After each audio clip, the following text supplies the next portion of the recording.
Over here, reset. That would be good. Ooh, yay. Stop. Yes. Yes. No. No. Maybe? Yeah, Yep. we're on. Okay. We're live. Hello. Sorry, my test computer over there was taking a little while to figure itself out. So hi, I'm Casey. We're on 20 Sides to Every Story. We're going to be playing some Dungeons and Dragons 5th Edition. I have just redone all of my OBS stuff, so there's a high probability stuff's going to break. But as long as it's sort of working, we're just going to run with it. Among the new things there are, if you send emotes and bits and things, you'll see all sort of nonsense happening off in that direction. Feel free to have fun and play with that. And I will diagnose all the horrible, horrible things that go wrong later. For now, though, we're going to be getting back into Tyranny of Dragons. The adventurers have just made their way to Karnath Roadhouse. And the reason that's important is because the Cult of the Dragon, followers of the dread goddess Tiamat, who currently resides down in Avernus, have been moving a very large amount of treasure across the Sword Coast. The party was involved in a raid on a small town called Greenest, far away to the south now.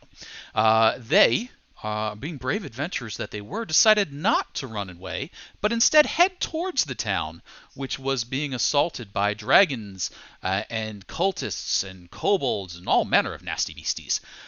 They fought their way through, rescued the town, had a little bit of concerns regarding captives being traded. Things occurred, adventure happened. But eventually, the party did manage to secure the release and safe return of the vast majority of the citizens of Greenest, and made their way north, meeting with Leozen, a representative of the Harpers, gaining the alliance of that group as well as the favor of the Order of the Gauntlet and the Lord's Alliance. They undertook the mission to discover where all this loot was going. They're going to follow the money. They joined up with a caravan headed north along the Sword Coast. Their identities not particularly well concealed, but they identified the cultists identified them. There was a bit of a stalemate for most of the journey, and then the cultists brought out the assassins. And around that time, the party opted to get ahead of that batch of cultists, traveling further north and picking up with other caravans north of Waterdeep, heading towards this Karnath Roadhouse. Now, it's been a few days' travel between Waterdeep to the Roadhouse. During that time, the party has been disguised, and as we do our introductions here, we're going to ask what those disguises are. There are some drivers who are manning 6 wagons. I hear all sorts of alerts going off, and I think I just saw something redeemed, but I missed it. Where'd it go?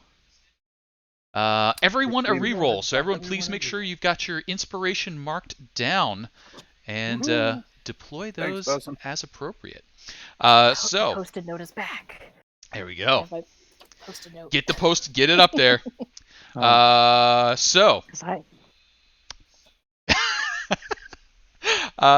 So we've got drivers. So the party members could disguise themselves as drivers. There are 6 wagons. Each wagon has 2 drivers to it. They have identified one of those drivers as a cultist, a woman named Leslie, or at least going by the name Leslie. The party had conversations with several horses, and the horses were part of the group that departed from Waterdeep, and were able to identify that woman as having been the driver the whole time, therefore identifying her as a cultist. She's been hanging out with some of the other folks in and among the group, so there are probably other cultists around, but they haven't been positively identified yet. Along with the drivers on the wagons, there are a number of laborers who are going to be doing the road work. The road between Waterdeep and Neverwinter was washed away and left to fall into disrepair. Now that Lord Neverember is trying to bring Neverwinter back into prominence. The road is being repaired, so they've got some laborers there.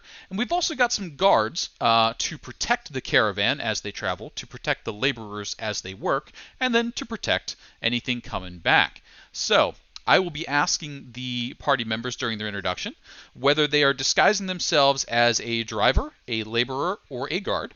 A little idea as to what the disguise might entail and who they're trying to pass themselves off to be, and to have a discussion amongst themselves as to what the basic plan might be as they arrive at the roadhouse. The prompt that I gave them to think about is, are you staying together? Are you divvying up into groups? Because when you get there, you're going to have to pick rooms. And, if you all clump together, they probably could use to have a reason. Maybe you're friends from a bar. Or if you're spreading out, makes the reason less obvious, makes the group less easy to notice, but makes communicating a little trickier. So, with all that said, I'm going to flip back over to the world map page. I am going to highlight everybody. I am going to hit the little command over here. It's not going to work because I'm on the wrong layer. I'm going to highlight everybody. I'm going to hit the little command over here. I'm going to push the button, and the turn order tracker should come up. And I have enabled a macro. That macro will move focus from person to person as their turn comes up. And it's got about a 50-50 chance of working based on things I've done in the past. So when it breaks, I'm going to scream and rip it out of the way. But until it breaks, we're going to try and do this. And it is telling me that Rob gets to lead us off, introducing, let's say, a super brief introduction to remind us about your real character, and then a little couple of words about what the disguise is that you're trying to pull off, or what the people might see as you're moving about the group and making your way to the roadhouse. Alrighty. I'm Ramblin' Rob Oakes. I am a bard. I come out of the Southlands. I've big into picking up the folk ways and folk songs of various people, including the kobolds and the goblins.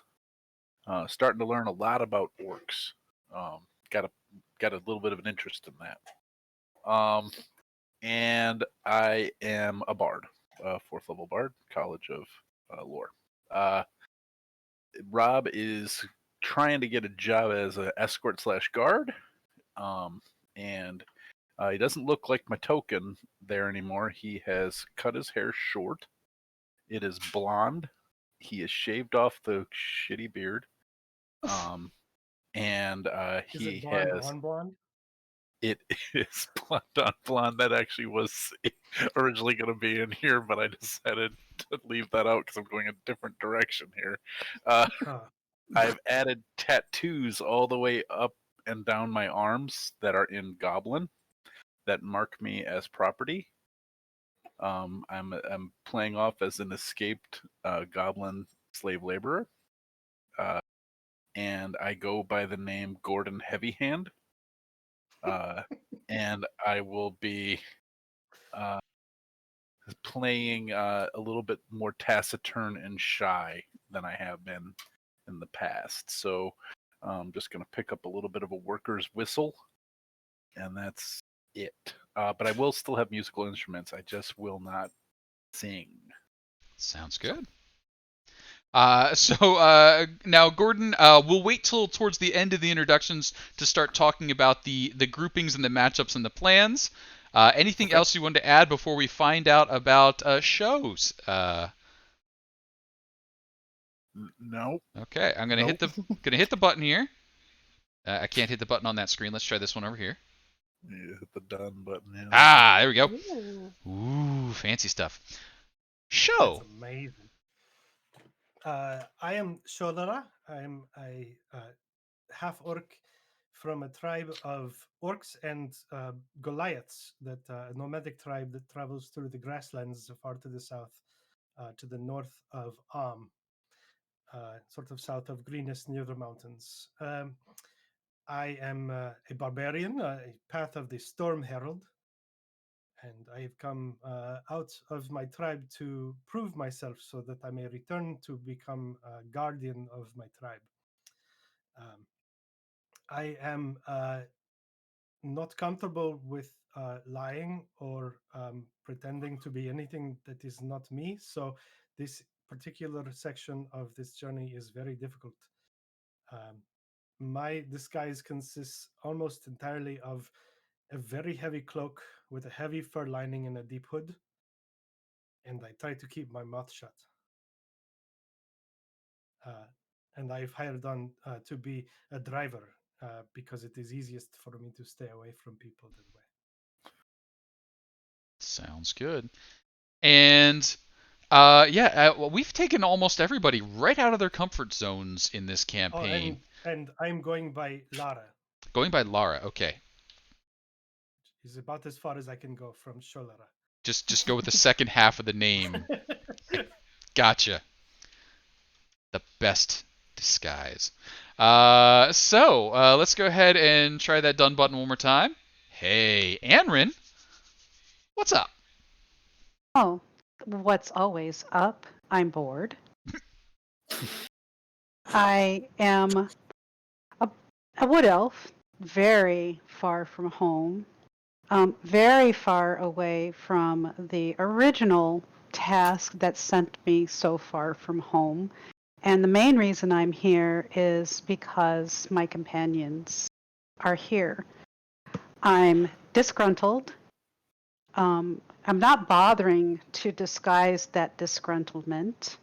I, as a wood elf, have not had much contact with anybody else other than wood elves, and even that contact has been pretty much limited to my own family clan group. And I am being a guard right now because in that role I can get out, check things out, come back with information. I have decided that I'm going to try and get a system going with the group of having a drop spot where they can pick up that information.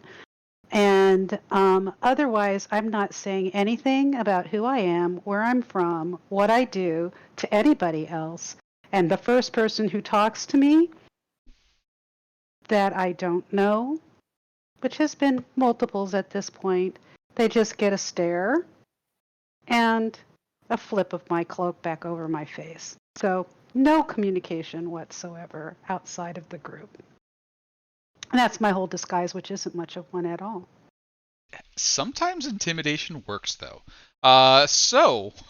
We'll pick up with that one. Aaron, are you even giving a name to anyone else, or is it really just cover the face? Really? I'm not saying even I'm Okay. just looking at them. And if it's a perfected death stare, and then I just cover up Sounds my good. face. All right. And then from there, Yaz. As a lizard folk, disguises do present a little bit of a challenge, but on the good news side, you're heading into an area that does actually have a population of lizard folk. So you are aware that there are enough lizard folk around this area that a lizard folk is not unheard of. What are you up to? Well, first off, Yaz, as you have mentioned, is a lizard folk. He is a level 4 Hexblade Warlock who keeps with him in his raggedy homeless man clothes a little rat named Coca, who he likes to talk to and give pets and tell secrets to, because he knows Coca's not going to tell anyone. And as for disguises, what he most likely would have done is kind of would have probably consulted with Rob Oakes in how to maybe change out his appearance, maybe find some new clothes, get a nice scarf to keep his frills flattened, those like little side frills, Mhm. and then change up while keeping kind of with the the lizard folk color scheme, but like change up like the order of the markings, maybe like add in some. So like he'll still look like a lizard folk, but like change up like the identifying marks enough that it'd be like, no, that's not the right blue spot. Move it along. Like subtle enough that it's like, someone who's not good at identifying those things probably would be like, whatever. Sure. And he'd probably be a laborer Okay. on this thing. It kind of that's what he did when they initially when they first came up from he was a laborer for that caravan, so he'd probably continue that trend because that's what he has the most experience with. Sounds good.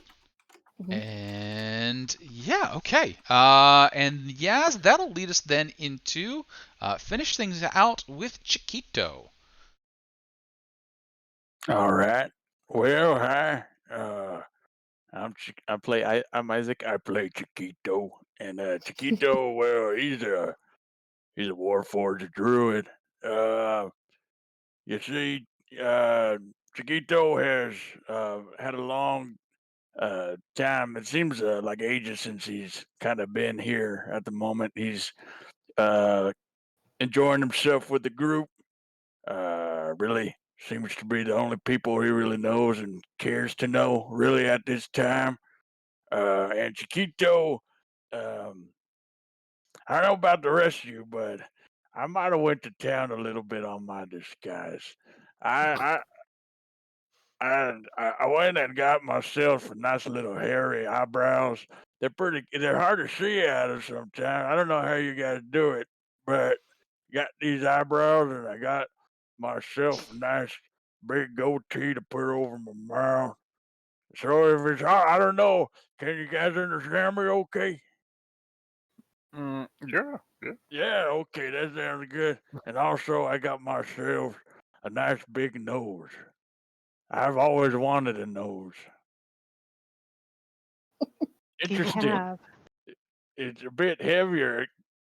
What it is they put a suction cup on this I don't know, rubber dealy thing and they just put it right on my face there. And it sticks pretty well. Um I got myself a nice hat. Don't look as good as yours, Rob. But I it's okay. Maybe I don't know, maybe I could borrow it sometime. I like your hat too a lot. And well, you could call me this is the only part really I didn't think about. Maybe Ooman. Ooman sounds good. Ooh man. Ooh, man. Ooman. Ooh, man. Oh, Ooman. man. Ooman Ben. Ooman Ben. That sounds good. Got it. Yes. Human. No. Oh. Oh yeah. Don't say it like that. Ooman. Oh man. Oh man. He almost caught him. It was that close, but he pulled it back. So, based on these, I'd like to just get a feel for how well you've been executing your plans and your disguises and such. And what I'm thinking here is, Rob, as an escaped laborer, Gordon Heavyhand, I'm thinking perhaps an athletics check, something along those lines, to sell your hard labor life. For Larry, I think an intimidation is very appropriate. Feel free to argue with me on these skill checks, but based on what I'm hearing here, I'm oh actually no, I'm trying sorry. Excuse not me. to I just be. did that backwards. Okay. Anrin is what I was going for with the skill checks. For show, maybe a stealth, maybe an animal handling. What were you thinking? Well, proficiency with land vehicles is Oh, really like oh, just if you're on the nose, let's I'm see it. just a driver. You got it. Yaz, the Raggedy Man, with this set there, I think maybe your disguise kit or something charisma E on that angle. And then Isaac, the Ooh Man, maybe just a straight up deception. Um, Casey, I was actually trying to portray myself as squirrely, not. As I was a laborer. squirrely. Okay. Yeah, like a guy who escaped from hard labor by like his wits and wiriness. Because I don't present as big and heavy no matter what I do. So, so the heavy hand is more of like calling someone tiny kind of thing. Yes, they were Okay. joking. They were joking. I thought you were like trying to bulk Yeah. up, for the role. No. So Did what you would see you? my? Well, actually, everybody's doing very well. I like the green and the red combination that you're all doing. Very Oh. Christmassy. Cute. I was, And a dinosaur. I think I rolled from Chiquito, yeah. I believe that roll is to be used later, but if we could maybe have the Chiquito roll, that'd be cool. That was it was as Oh, the so as that was the one, wrong yeah, one. Okay. yeah. We're still doing quite well. Um, uh, I was thinking either something just a straight dex or okay. or Let's just go deceptive. Dex. Let's go Dex. Between keeping up on your tattoos and whatever contortions you need to give the impression that you're an escaped Like slave an labor escape of artist goblins. kind of guy. Yeah. Yeah. Let's see that. Okay. So well above average among the group, and certainly nothing to call immediate attention to yourselves. Now, the Carnath Roadhouse is located along the high road. Now, the high road basically hugs the coast, going from Waterdeep up to Neverwinter, with a few stops along the way.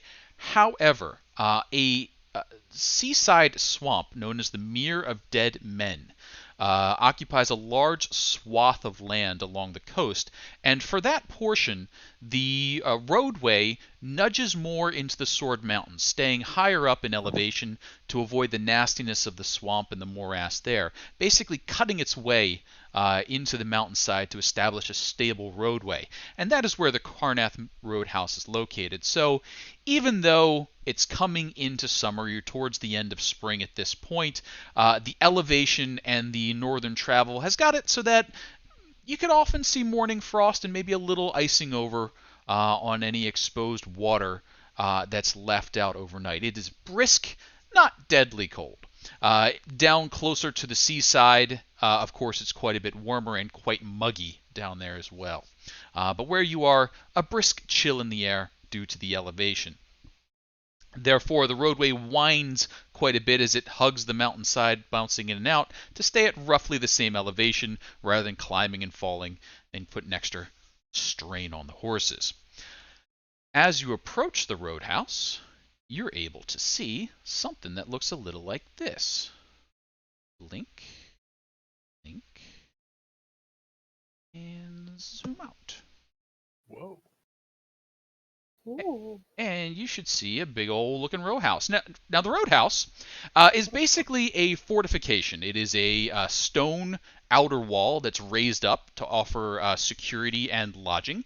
Inside is a little bit ramshackle built, but they rebuild this as they move along, building the road as much as they can. And then when it gets to be too much for a day's travel back and forth, they rebuild the next roadhouse and start moving on forward again. They are going to continue doing this all the way up until they reach the coast, and these leave behind a good foundation for either a way station or an inn, because they're basically a day's travel apart, so it makes for a good piece of construction. This one is currently the end of the line heading north. They are working on the roads as they go, and that's what you've been hired on to do. As you get up here, the 6 wagons are brought into shelter. It's getting towards the end of the day, and they're going to be spending a day unloading, sorting things, putting them away. There's going to be a little bit of a rest. The carts are going to be reloaded with some of the choicer stone and lumber to be sent back down starting on the 4th day from now. So you've got basically 3 full days in the roadhouse for those of you who are drivers before we need to start questioning why you might be there. Now, as you arrive, people start to organize themselves. The roadhouse is going to be a bit full right now because you have the incoming group, you have the ones that are going to be leaving, so it's as packed as it's going to be. Now that's about 3/4 capacity. Each of the rooms that you see there on the first floor and each of the rooms on the second floor can hold 4 to 6 people reasonably comfortably, they're going to need to have at least 4 people in them, and people are basically left to their own devices. A half orc is coming out to greet all the new arrivals, and that's where we're going to pick up. Is there anything I should know about from the characters of the party, or any discussion you'd like to have amongst yourselves? Feel free to do some planning before we reach that point. Are are we going to stay in same room together or split up? I think the plan should be we split up a little bit, not split up completely. Was there a way that we could end up in the same room, but by happenstance? That's a good idea. Rob, we had discussed that you and I are sticking together. We could Right. just stake out a room on our own, and if the others were to amble in there later, it would not be so suspicious. If it is a large enough room, does it make Are, sense to have? are these common rooms or are these private rooms, Casey? Do we know yet? So the rooms have doors on them, Okay. and we'll be talking about that in just a second. So you know that most people bunk up 4 to 6 to a room. There's some bigger rooms, there's some smaller rooms. How about any sort of investigation that you might have been able to accomplish on the travel here from people who might have been there before? Would anyone like to try and do a little research for the road travels? Not my best skill. Definitely Port- not mine. What, investigation? I was thinking investigation. I'm willing to hear other options. Well, we could use perception because there's not a whole lot of questioning specifically other than that you'd want to do if you want to reduce suspicion. Could someone who was skilled in such things use a persuasion check to be amiable? Yeah, that I can Like to do. make conversation? Sure. So let's start out with When the a let's search start is out with the involved? perception, because that is a passive sort of a thing. You can keep your eyes open. Who's providing the insight perception here? Sorry, the perception here. Don't get too excited there. I saw your eyes. Well, either way, it's the same thing. I'm You and your it's that insight. perception. You just keep over there. So our perception check, if we would. That's fine. I'll go ahead and take care of it if that's okay. Yeah, Okay. you're super wise. Nope. No, no. Ah! Persuasion, though. It's- Oh, I You might did. try Oh, and- You clicked the wrong one. Yep. I messed up. Whoops, been a while. There we Ah! go. That's a little more like Sorry, what we were Casey. expecting to see from Chiquito's perception. Yeah. Excuse me, not from Chiquito, from Uman. What the Uman recognizes is you've passed several of the Roadhouse frameworks along the way already. And by studying those and the little bit of time you spent inside them sheltering for the night before moving on, you've got kind of a feel for it. The first 1 or 2 were a little rough as they were getting kind of the way to do it together, but the last few have been pretty consistent. The lower floor has the benefit of being on the ground. It is more stable. The rooms are a little bit larger, and they generally have just the dirt floor. There are upper floors which have the wooden plank floors. Those tend to be a little bit colder because they're up in the air. The wind catches them. There's not as much insulation, not as much solid stuff, but you don't have the cold ground floor. You could get one of the larger rooms and would be able to fit 6 people in it. Each of them does have a door. All of them so far have had individual rooms, but they don't look very well secured in any way. It is a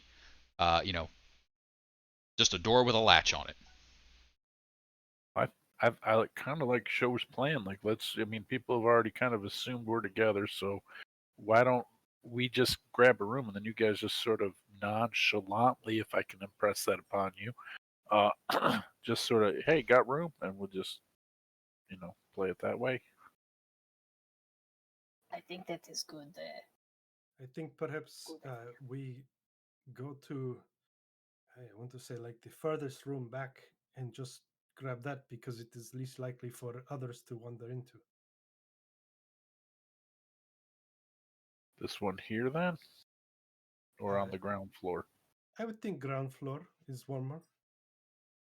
Yes, please. All right. So go to this room. Okay. All right. So as you start pulling up on the roadhouse, any other points of discussion that you'd like to have before you get right up in it? What is our plan for Well, discovery? we're supposed to find contraband, right? We're looking for contraband and the people moving it, right? But how will we tell each other that's happening? Well, I have a way of communicating with you guys one-offs quietly. And I just message Andron quickly, you can reply to this message. I can send this to you real quiet. So I whisper into a wire. Mm. Well, it would be not much of a concern if we are to share a room in the evenings too. Maybe we shouldn't do it every evening. Otherwise, that just looks. Do you think it looks more strange to share a room every evening or to change rooms every evening? Look, I'm not talking to any of these people right now. So it would look strange for me to be heading to the same spot every single time, I think. If it helps, is there anyone that we have seen so far that might be suspicious, and like maybe like me or someone else can bunk with, and you can use your mind talkie power, and we could send each other messages, because I Yeah. can like deceive in things, so that way it's All not right. like, oh, look at all those weirdos together, and like it helps, like, and it also spreads us out a little bit, still together but kind of like an inside band. Yeah. So the Yeah. So the one that you have identified, there is a woman who is driving one of the wagons. Her name that is given is Leslie. You are 99% certain that she is of or among the cult supporters. The horses that you were able to speak to gave you that That's straight right. dope. Good job, horses, with your straight dope. They never lie. The horses are they're such good animals. Leslie is sus. Okay. Uh, Alright. and then as far as the contraband itself, you've got pretty good suspicions on several of the crates, but none that you can absolutely say that one. There are some barrels that are supposed to be used for nails. There are replacement tools. There are other things that would be big and metal and heavy and kept in, secured, wrapped, oiled cloths. So they could just be piles of coins or they could be barrels of nails. That's hard to tell. And at this point, things have been shifted around enough, and these goods are not the ones from Greenest. So you don't have a positive identification aside from saying Leslie is sus and she's in that cart, and that box looks pretty well taken care of, but not. Uh, You haven't seen the gold yet. Can we Have we marked them in any way? I mean, I've seen some suspicious things. You've seen some suspicious things. Have we done anything other than tell each other? Have you? I'd want to put a mark on them. Sure. I'm sure amongst you, you've got some grease paint, chalk, makeup things. Could I have? I'm thinking maybe this is a sleight of hand to get close enough and put a distinguishing mark on there without being noticed, while still getting it in a spot where it's not going to be accidentally rubbed off or otherwise destroyed. Okay. Um. Oh, not good. Ooh, oh, that one's a little bit rough. And let's just give a quick little Oh, no. check. Whoop, wrong screen. This is the one I want.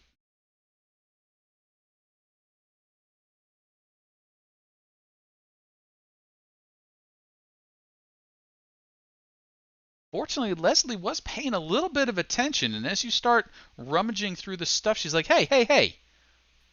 What do you think you're doing?" And I think, Aaron, did you have any help while you were doing this, or were you just trying to sneak it in there on your own? Just trying to sneak it in there on my own, Yeah. apparently. What are you doing?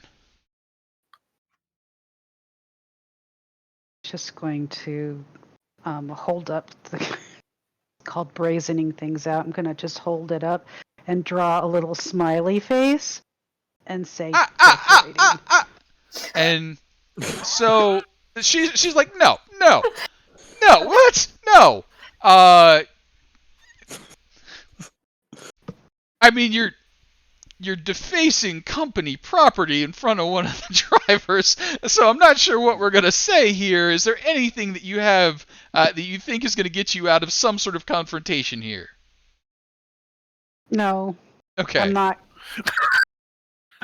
No. So you are one of the guards Guards. slash people who are supposed to prevent this sort of stuff specifically from happening. So she just turns around and she takes that kind of whip crop that she's got and snaps it at you, just like a get the. And we're just gonna go ahead and make a quick melee check here. You're gonna see dagger, but it's really a whip. Oh, she's pretty good with that one. We're going to say that's 2 points of slashing damage from the whip.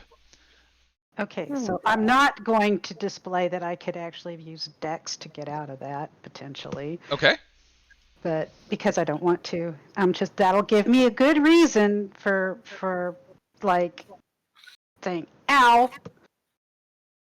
Look, I just wanted to make sure I knew what stuff I was guarding, but whatever. And she's obviously upset, but it's like a kind of like you would do is you caught a kid with a hand in the candy jar. You give it the slap on the hand, and we'll call it a day. But she's like, eh.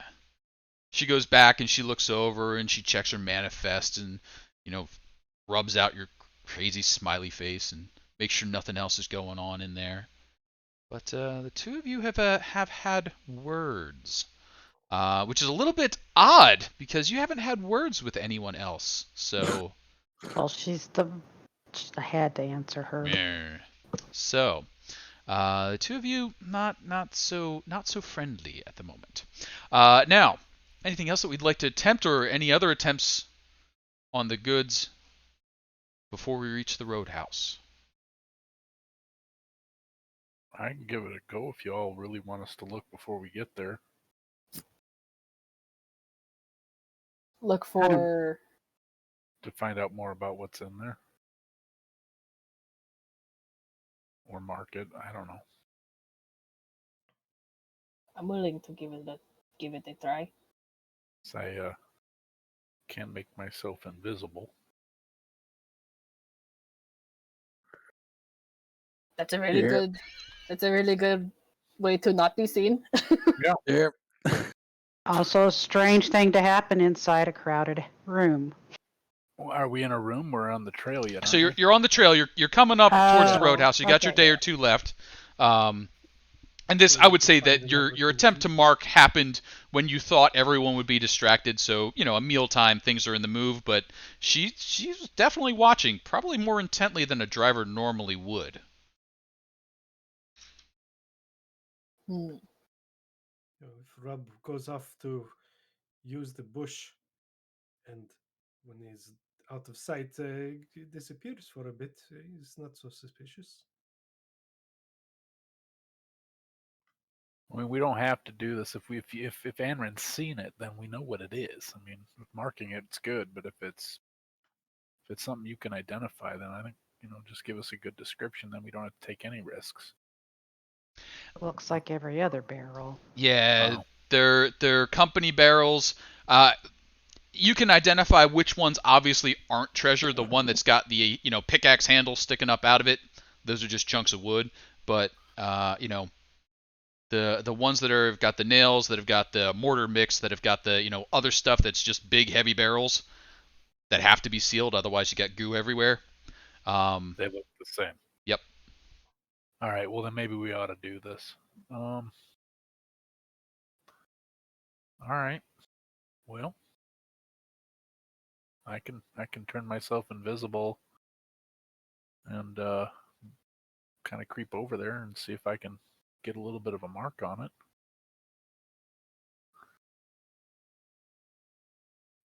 All right. I wish you best of luck. So, All right. I guess I'm doing that. with advantage from the invisibility, could I have that same sleight of hand check?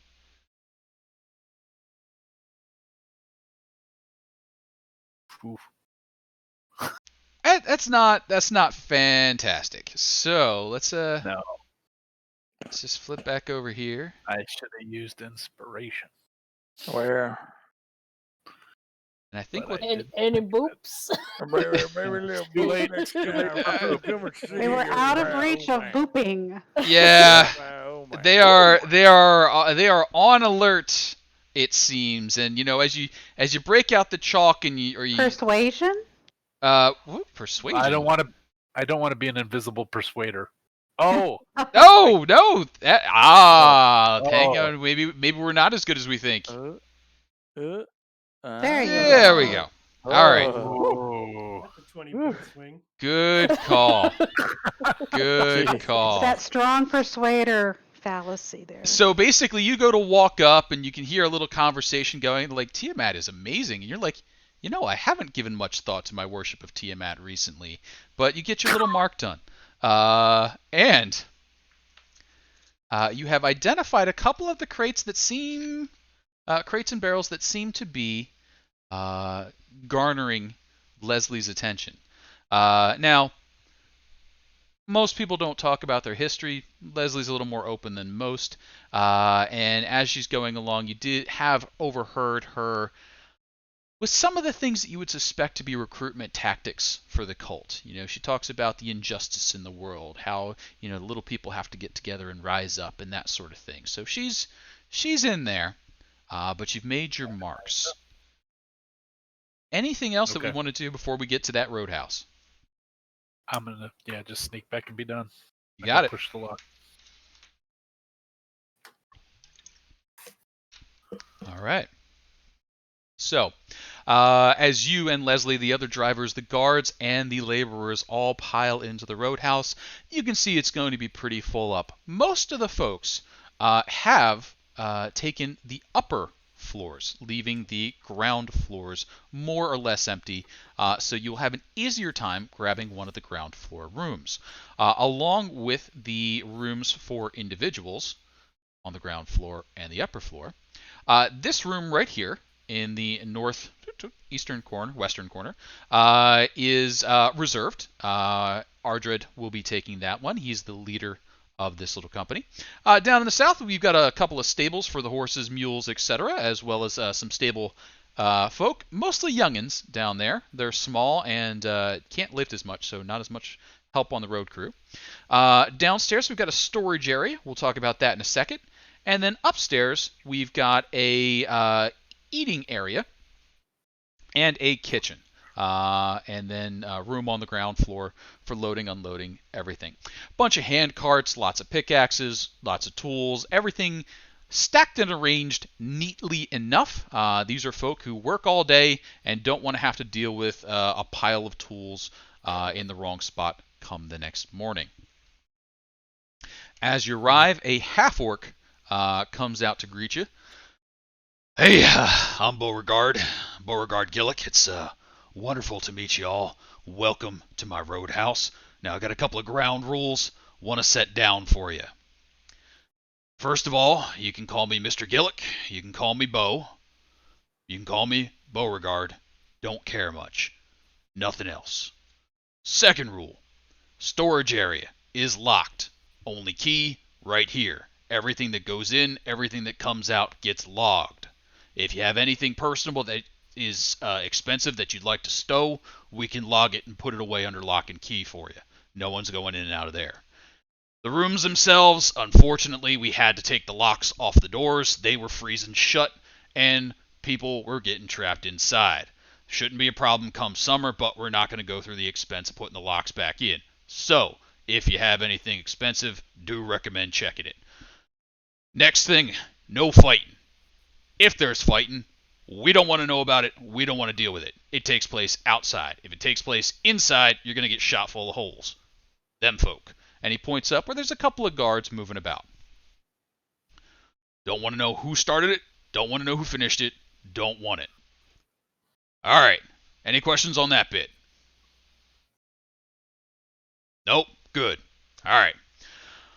Old Gristle Pete, he'll take care of you for food, lunchtime, breakfast time, etc. And he lays out a basic schedule of 3 meals a day, the work hours that you would have, which are basically a couple of shifts depending on what you're doing, and when the unloading is going to start. Now, we're going to start unloading all this come tomorrow, so just get those carts over there, go get yourselves a nice rest. It does get a little bit chilly around here, so do recommend you take yourself some blankets in there. Laundry is on every alternate Tuesday. Now, there are lizard folk about. There are other lizard folk about down in the swamps there. You folk, unless they're acting aggressive, leave them alone. We don't want you stirring up trouble. Wild animals and such, feel free to fire away, but make sure you know what you're shooting at.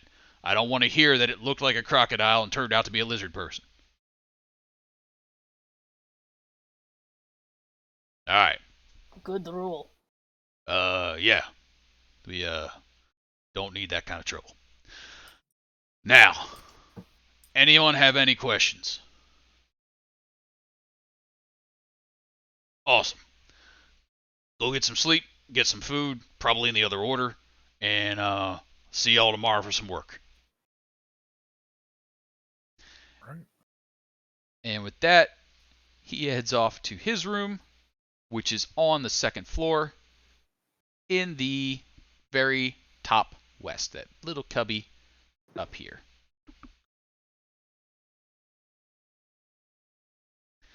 So you are left to fend for yourselves to secure the bottom rooms. It sounds like 2 of you were going to head off and try and establish it. I don't think you're going to have any trouble doing that. You're fairly capable folk, and between your persuasion, your intimidation, you can secure a room. Other folks spread out, and our little friend with a robe here is going to represent Leslie. We're going to say Leslie's taking that room down there. Everybody else starts spreading out here and there. Ardred heads up there. Folks spread about. No problem.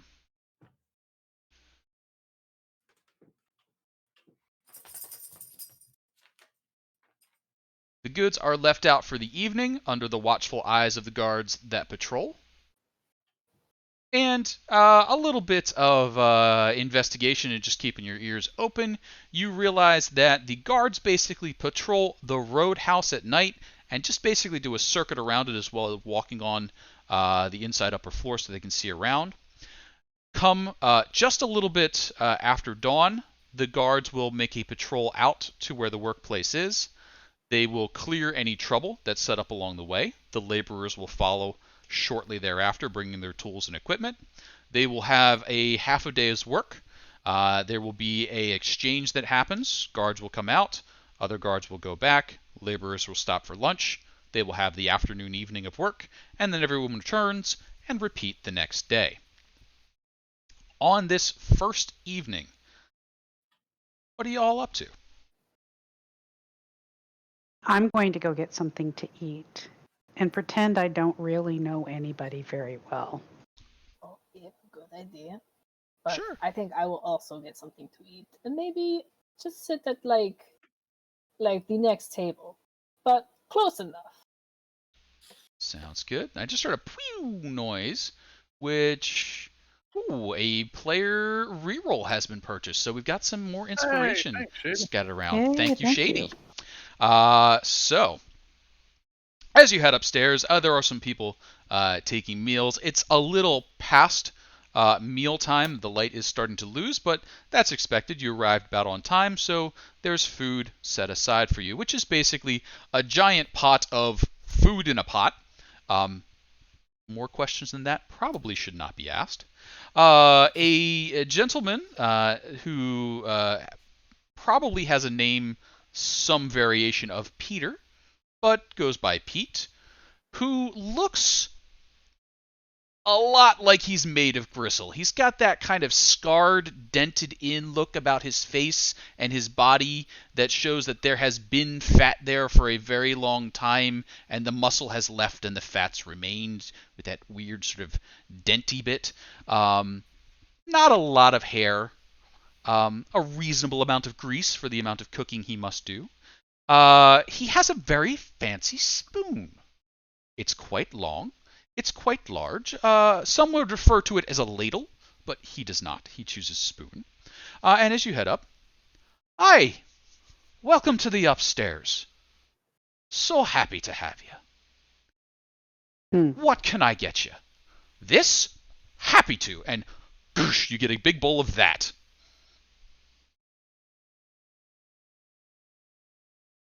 Nod No? my head at him and take. Nope. I just nod my head at him and take it over. And is there silverware laying around, or is it on the table? It's wooden spoons. But yes, it is about. There are utensils about. Grab a utensil, scrub it with my cloak, and then go sit down. You provide it less splinters than it had before, but it's still probably something somebody whittled not long ago. To eat. Mm-hmm. It's food.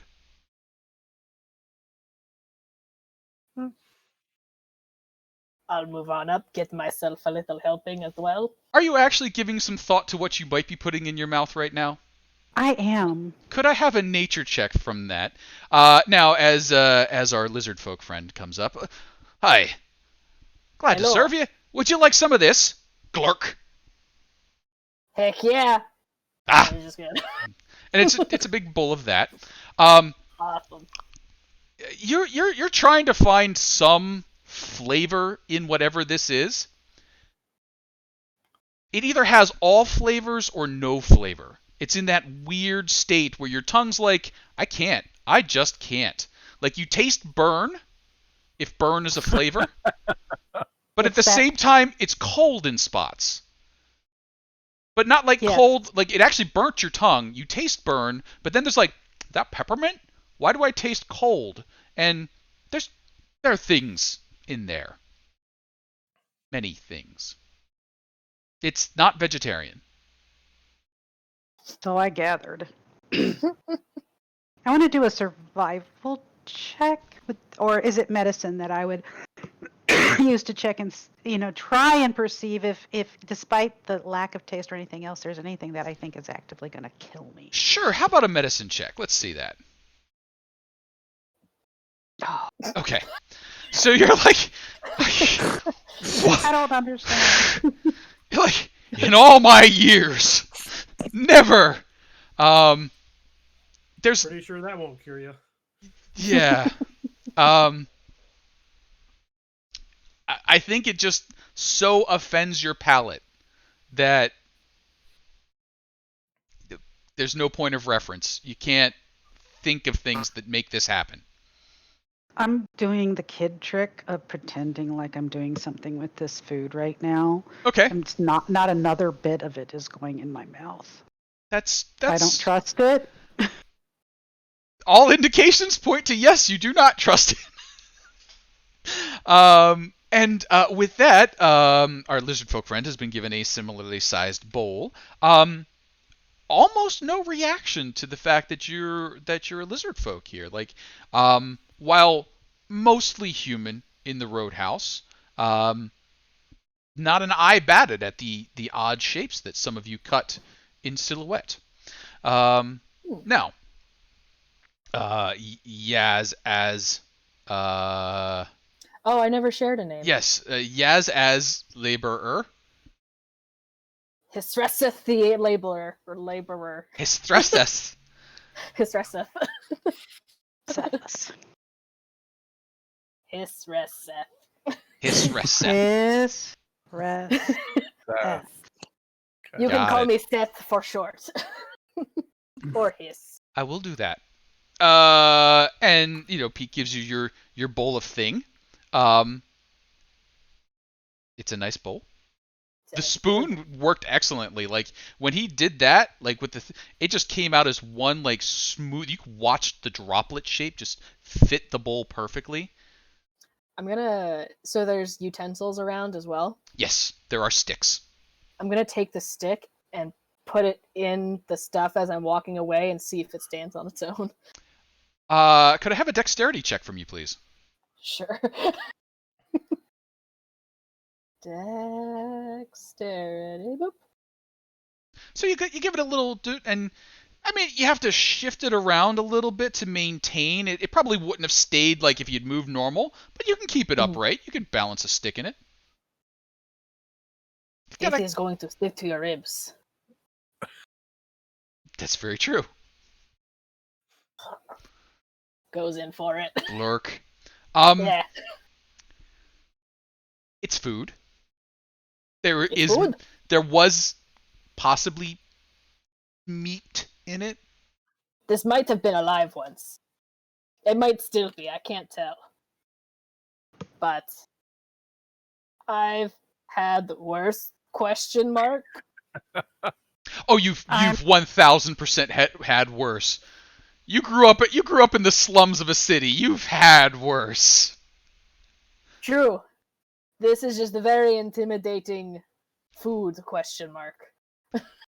And other folks are eating it with the similar gusto. We're like, all right, I can deal. And he's gonna eat some.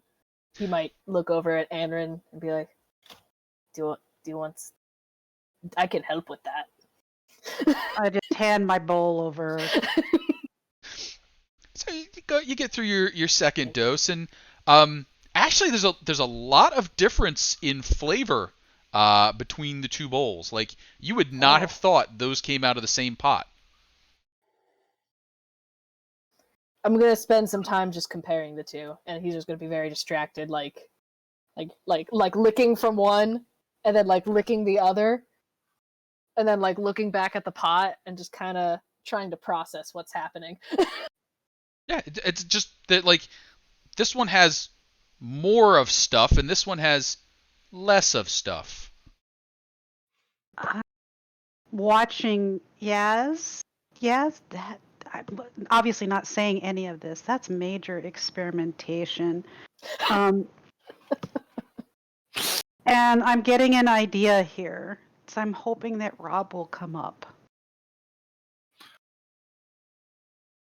So on that note, what is Gordon Heavyhand up to, Rob? Well, I saw that Show had claimed this room, and if I had remembered the plan correctly, we were going to establish that Show and I were partners, and of any sort, business partners, whatever. We weren't going to complicate that, uh, but that we were going to get a room, and then maybe the other ones would just sort of nonchalantly come in. So I wanted to make sure I was in the room with Show when we got in there.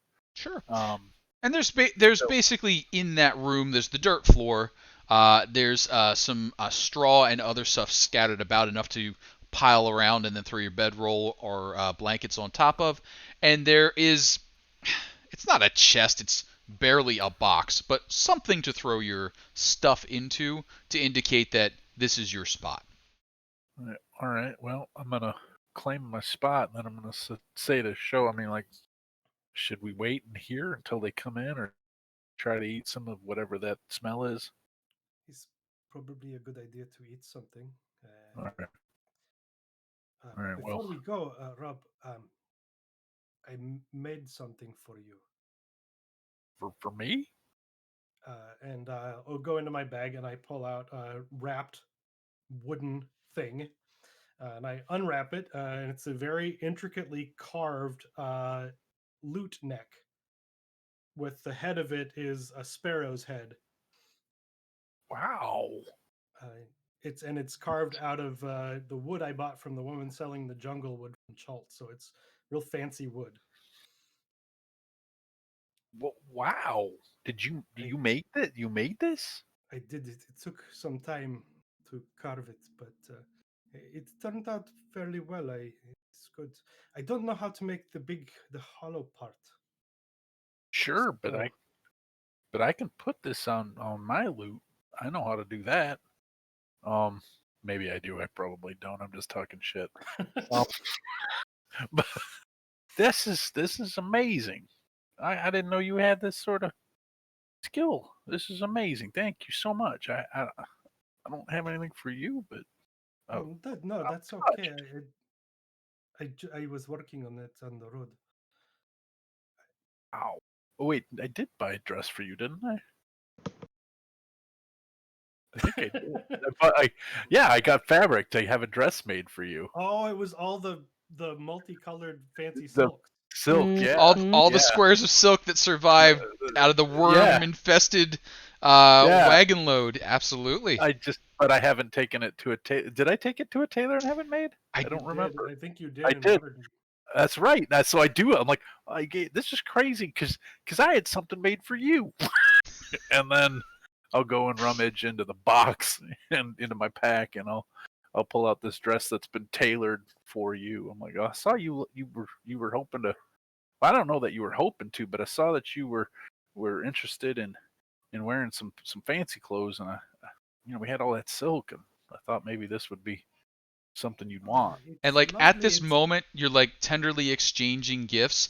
Like two of the other laborers like open the door, like, "Hey, are we gonna?" And they just look at you for a second, and then lean back and close the door. Leave a tender moment alone. Uh, all right. Well, yeah. Uh, well, that I- just sort of ruined the mood. But here. it's beautiful. It has. I like that it has all of the colors, so I don't have to choose one. No, yeah. It's like I heard this one song called "Coat of Many Colors." Maybe I can learn it and play it for you sometime. I don't think I should wear it here. I think that would be what was the word? No, Conspicuous. yeah, no, I think you're right. But anyway, thought of you, thought you'd like it, and this is amazing. Thank you, show. And I'm gonna not put that in the box because I don't Sure. want it stolen. I'll Yeah, and actually. as you look around the room, there's nothing stopping anyone from opening a door, walking in, walking out. There's no reasonable way to secure it, and there's nothing, securable in here. You could probably like dig a hole and bury something if you really wanted to, but the only secure place in this entire roadhouse seems to be the storage area. Okay, I think I'm gonna keep it on me. Well, should we get food? You think? Probably a good idea. Do you think the timing worked out that we walk out when Anron was wishing for us to walk out? I'm thinking it's probably along those lines, but first, Chiquito has come upstairs towards the area. What is Chiquito up to? Oh, excuse me, Uman. Thank you. Don't want to give that away. Chiquito, we're gonna Chiquito, we're gonna go ahead and you're gonna go up and mosey on over to the sheriff and say, "Hey, buddy, let me Hi, get one." friend. They call me Gristlepeat. What can I do for you? I'm Oman. Nice to meet you. Oh, that's wonderful. Would you like some of this? Glurk. Yeah, looks good. Smells Excellent. good too. I love to eat food. Thank you. Could I have a quick deception check, please? That's what normal people say. True. Well, some people like to admit that they like to eat. It's very normal. All right. Deception. I have absolutely said that very thing before. And Pete, doesn't really. This is just like I do too, almost every day. Yeah, that's what we do, you know. We sure All right. do. And he just See like, ya. as you move away, he's like, guess I'm gonna have to put some of the knives back into the storage area this time. Hey, okay. All right. Yummy. This looks really good. Hey, fellas, You doing okay over here? The food is Tur- strange, but I'm enjoying it. Oh, thank you. I'm Who Man. You mind if I come sit over here and talk with your buddies? I'm open. Okay.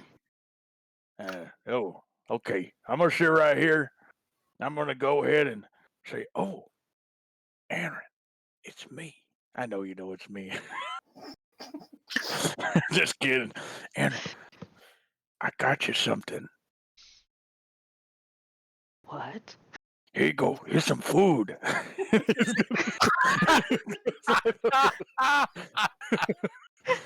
So as you sort of slide the bowl, I think across the table or like hold it out there, Anrin and Yaz, as you get a look at it, this does not look like the stuff that was in the other bowls. Like the ones that you two had before, they at least looked like it could have come out of the same pot. This does not look that way. This looks very liquidy. There's a lot of oily kind of blobs at the top. Like it looks like somebody hasn't skimmed broth. Like it's got a lot of those like floaty bits, and it's very dark. Does this look delicious? Yes. What do you consider delicious? I'm fascinated because I saw Yaz's food, I saw my food, and I've seen his food. So I'm going to take. Can I see his spoon? Show me your spoon. Did you take a spoon? I don't think he took a spoon. I don't think he knows what utensils are for. Okay. Oh, me? Yeah, you. What? Huh? You talking to me? Yes. Do you Ooh, want- man. Do you have a do you spoon? Oh, Do you want my yeah, I spoon? guess so. Or will that contaminate the experiment? If Good. we mix utensils. They do look a bit different. Hey, Pete! Hi. There, what the hell's going on with this food? They all look different here. Well, they're for different people.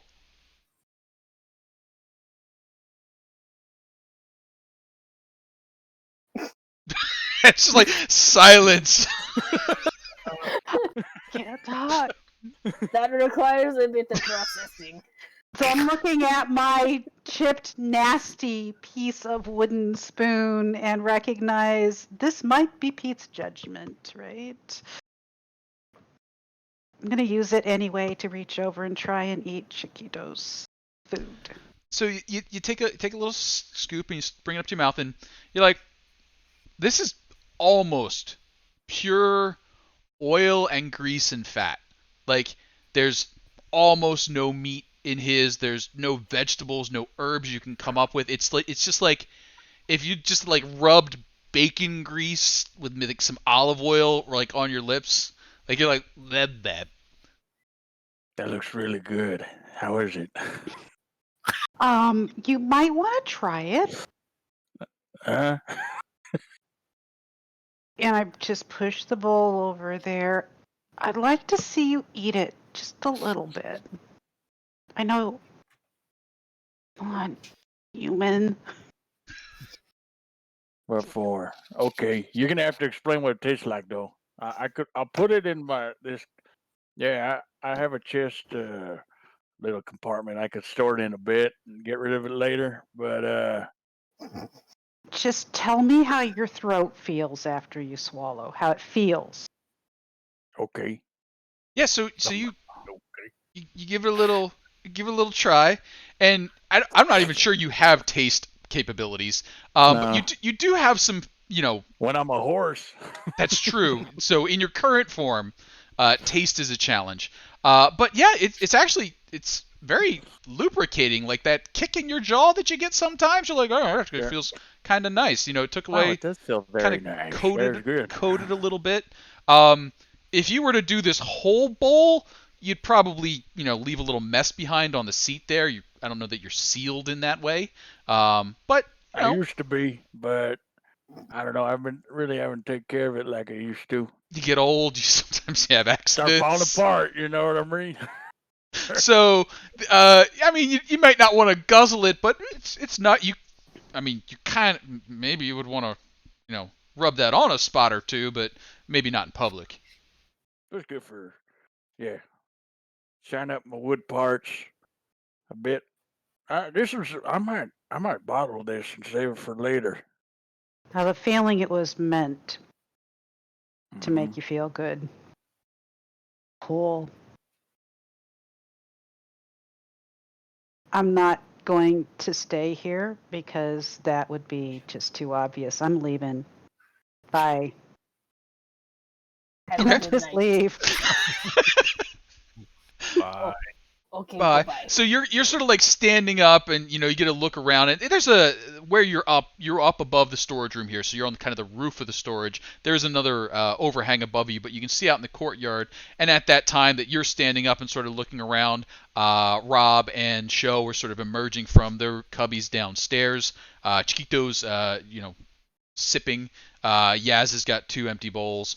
What's the next step? What's the plan here, folks? Well, if they've left the room alone, I'm going to go ahead and say I'm looking for a room and pass as I pass by Sure. them. Just, I'm a horrible spy, but I gotta try. Okay. And so I'm going to go in and start opening doors and looking in Okay. because I really don't know where they were. Sure. You open the door. There's some folks there, and they're like, occupado. Mhm. Okay, I come here and look in. Just the 2 taken so far.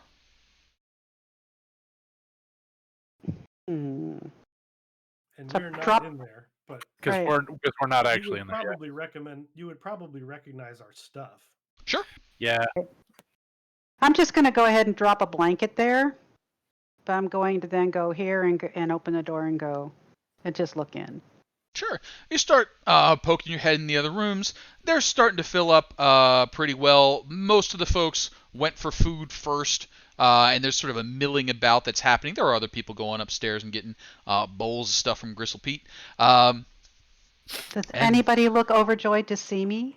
does anybody look overjoyed to see you? Um, how glary are you being right now? I am being as death starey as I can. I'm giving them a patented death stare. That's my whole disguise, right? So not very friendly looking at all. So I think even the most optimistic of people who, upon seeing you, might be happy to see you, would probably have that crash pretty quick on seeing, the glare happening. Um, so not a lot of happy faces. As you continue your way around, the only one that really matches you glare for glare is if you make it all the way around over to here where Leslie is, and she's shooting daggers at you as you kind of poke your head in at her. I'm going to look at her. And since I've already talked to her, I said, I guess you don't want to share a room. And then head over the next room. Yeah, there's just sort of a growl situation going on there. Okay, so in this circuit of rooms, I'm looking to see if I notice anything else at all that I should pay attention to. Sure, let's actually call that one an insight. Okay. Oh wow. So the only thing that sort of stood out is there were empty beds, empty bed, empty bed, and these 3 were full. So it looked a little more random up until you got to the point where you saw where Leslie was, and then you're like, wow, those rooms crowded up quick. Usually it's kind of like the middle seat of an airline. It stays open till the last possible moment. These were chock full. I think we know what that means. I mean, we don't because I'm not there. Oh well, I can't reach out to you, although I actually would know that, so I'm not going to even try. I'm going to go back in and go to the place where I dropped my blanket, come in, shut the door, and start to sort of like sort through my stuff to make Sounds good. sure I have it. And as that's going around, following, not immediately, but shortly after, Show and Rob start making their move. The head of the Roadhouse, Beauregard, comes stomping up the stairs. Now, his stomp's got a little bit of a wobble to it. He stomps very hard on the left foot, let people know what he's doing, and then very ginger on the right foot. One of those problem foots, likely. And once he gets up there, all right, I'm going to be locking up and going to bed soon. Anyone need anything in the storeroom now that they got themselves settled? No, I don't need anything. I just can't help but notice you seem to be a little lightfoot right there. Anything that It's I rude to could, stare. Oh, sorry, I'm not with you. Never mind. and I got a little skill with medicine. Is there anything I can help you with? He just waves it away. Nah, it's been with me this whole time. All right then. But thank you kindly. Guess we should And head kind on of, back down. after having mentioned it, you can see he's now stomping with both feet, but he's got that, like, tick in his jaw that indicates that that hurts on the wrong foot. Can I notice anything like like other than what you described? Like it seems still like a whole organic foot. Like it's causing him pain. It's not like he's got a prosthetic or he's wearing some sort of How about a medicine uncomfortable boot How about a shoe. medicine check of some sort? Okay. So it's causing him pain. I mean, it could be poor fitting shoes. It could be Sure. any sort of damage.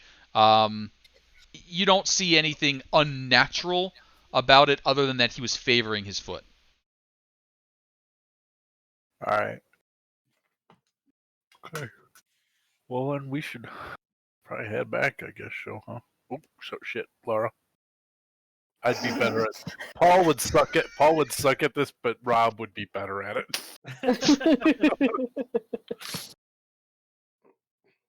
Fair enough. Get And a bowl of food and eat it. you got Yep. it. As you're Bowl getting your of bowl of brown. foods and eating it, and you're kind of getting it set, Pete sort of like, yeah, don't go pointing out Bo's limp there. Oh, all right. Just thought I could be of a service. I'll keep my mouth shut. I'm sorry. Yeah, it's not the sort of place where you want to let on any infirmities. Gotcha. All right. Word to the wise, I gotcha. Thank you. And then bowl of stuff and bowl of stuff. All right.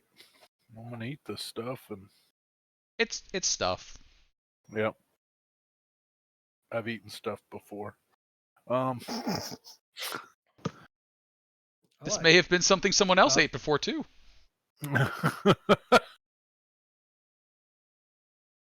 Oh, gross. I have a puppy. I see it all the time. Err. All right. All right, Laura. Anything else we should do up here, or should we head back? Don't see any reason. All right. All right. I guess we'll head back down to our room. As you head back down, the night starts to pass. Folks continue finishing up their food. Eventually, Gristle Pete starts working on cleaning up the kitchen, which involves more scraping than it does washing. But, when the utensils get too dirty, you just go get yourself another stick. the fire is banked and set low, and you get the impression that he probably sleeps up in and about that area. Um, it's probably pretty chilly, but he's got the fire there and a bunch of blankets. The rest of the area, there are some small braziers, some candles, and that sort of thing, but most people don't want to spend it. So as the darkness starts to fall, those who do not have the ability to produce their own light cheaply have a dark room. Horses and mules are put away. Stable folks bed down in there. Big warm animals to keep them warm. And night falls. As darkness sets in, there are a very small number of torches and other lanterns, that sort of thing, set out to provide pools of light near the entrances. But it seems like most of the patrol is relying on ears and only illuminating as necessary. What you all doing come nightfall as you retire to your shared room? How confident would Rob necessarily feel, you think, about these walls here and soundproofing? Not, I would say. Based on the snoring and the noises coming through the walls, I would say soundproofing is negligible. You could probably manage something, making up a little mud, a little daub with a straw. Maybe slide that past people as, hey, we wanted insulation so it would be warmer. But I would think that might be stretching. And I think Rob will just say something like, well, you can tell by that guy snoring how thin the walls are here, everybody. And Anrin, I am just going to go and then say, point to my head. well, I'm gonna go open my bag and pull out a bottle of whiskey and take a good pull on it and hand it to the next person. I will send a message to Anrin that says it only works for one at a time, though. So, like, I'm saying this to you, and you can respond once to me. That's it.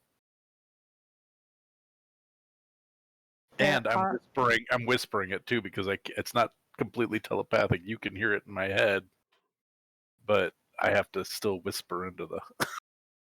I think the message works. I don't think anyone else can hear that whisper. I think it's a directed whisper for message, but if you can double check when you get a chance. What is a verbal spell component? Yeah, I think you still have to whisper into the. I guess that's true. Yeah. Is whispering suspect?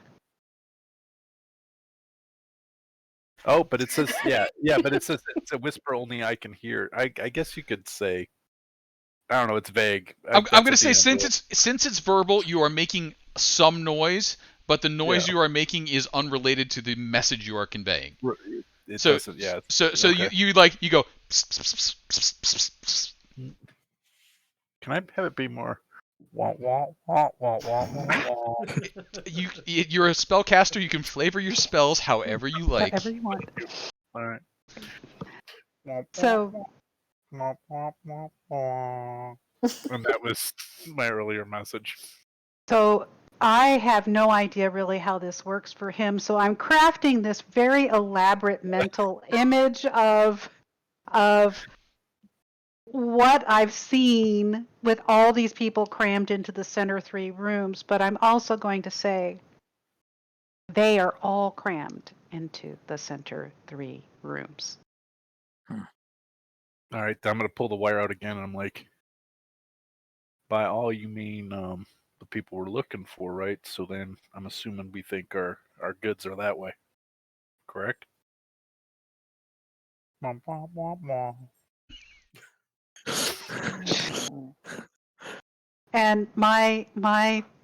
I'm thinking about that.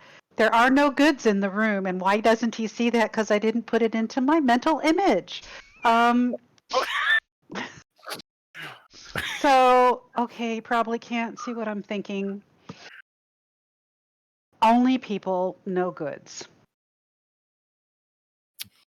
Got it. All right. And I'm going to say that out loud. I'm like, okay. I think I'm figuring out how everything works here. And then, now that we've had that secret conversation, we're probably just going to have it a little bit out loud here so everybody else can pick up on it.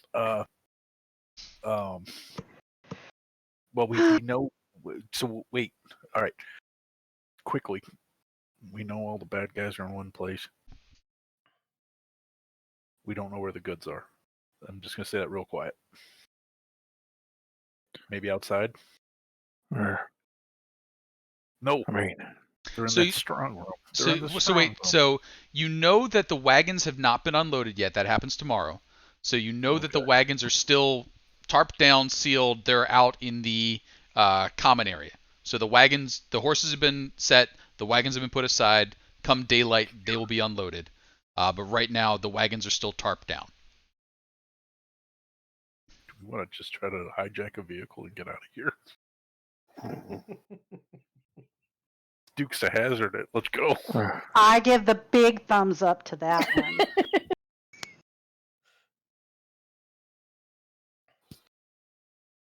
What could go wrong? maybe I should see. Maybe. We're You just know what? I gotta hold on. He's gonna go and pull out. no harm. He's gonna chill out. He's gonna pull out a charcoal pencil and a piece of paper, and he's gonna write stuff down. Okay. And godlike wisdom. The He writes wise down- men leading them all down the path to enlightenment. He writes down that he's. How would he go and what if he goes and transforms and takes a look at the cultists and see if anything else is going on there, and then from there we can make our decision. Pencil out of your hand. Don't get killed. Generally good advice. I make like spider hands.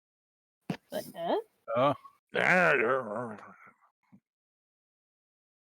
Little tiny one. I'm gonna look to the wall and see if I can do like more What was that things. doing? Like, be a Go giant ahead. elk. That's what it was. Yeah, that was That's right. all right. We're we're back. It's good that Been we're a while, settling but- back into the groove. Took a minute. I think our group's getting its groove back. Absolutely. Thanks, Stella. These are I'm gonna write be right back, and as I do that, I turn into a little jumping spider. On the I'll take the message and I'll say after this message, he said he'd be right back. that's I had to. It was so bad. that's really So bad. I'm really embarrassed. I'm sorry. It's so bad. So Go away. you become a spider, huh? Do I big have jumpy spider. just one spider? I do. I have you just used to. one spider. You have a giant spider. This Oh, isn't a wow. giant spider. This is just one spider. Nice. Just one There we go. Big. Just one little spider. little baby spider. Oh, I see it. Oh, it's a It's so little spider. cute. Little tiny spider. Let's give control of the little tiny spider. Okay, you should now have a tiny spider sheet. We'll Tiny scoot. spider seat. Oh, look at that menagerie you are all building up of things you've all been. So I will alert you to the fact that a spider has 1 hit point. Okay. Okay. So really, don't get killed. So- I'm gonna climb on the top. I'm Okay. not going on the floor. So, as the dun dun dun music starts up, I feel like this is probably a stealth mission. Is there anything aside from being a teeny tiny spider that you have to assist you in this mission? Anything before you leave the party's yourself. area of effect? With one of your 8 legs, you can boop yourself. Can't cast spells in. Yeah, I don't. Oh, Yeah, that's right. Yeah. Not until God not damn high it. level. Whoop. And then I go back down. No. So, could I see just a start out stealth check, just as a let's set the level of comedy here. All right. +4 to stealth. Let's see. Okay. I'm going. Oh, could I? I mean, even with that, could I just use a reroll and use that inspiration? You gotta call them first Oh, before do the we? rolls. Oh, I forgot. That's right. Okay. Wait.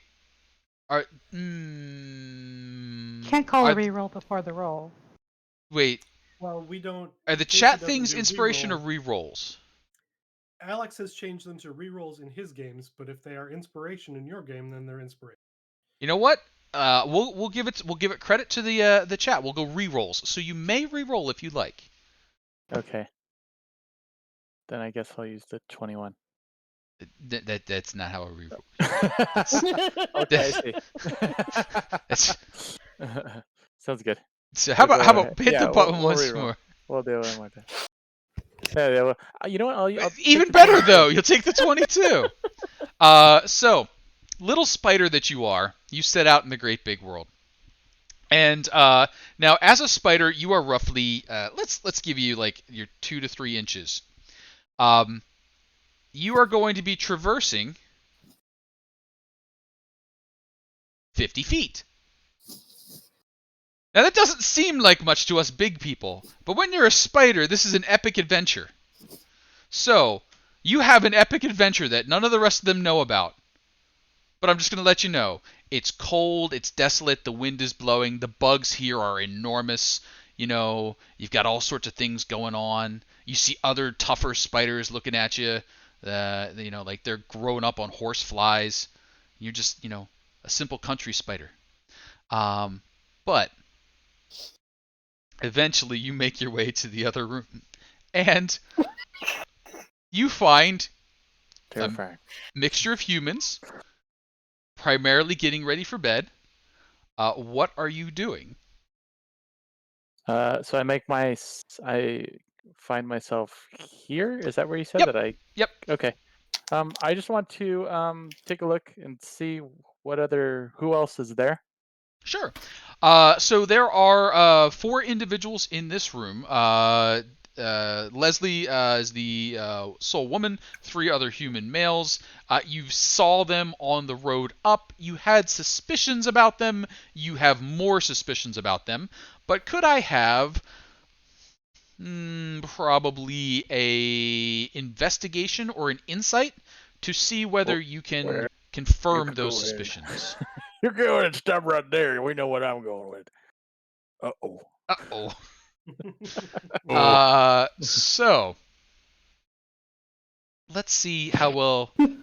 Oh no, they are not doing well maintaining their facade, and some of the prayers that you hear them offer as they crouch at their bedroll side and get ready to turn in for the night do call upon Tiamat to protect them from the things that go bump in the night.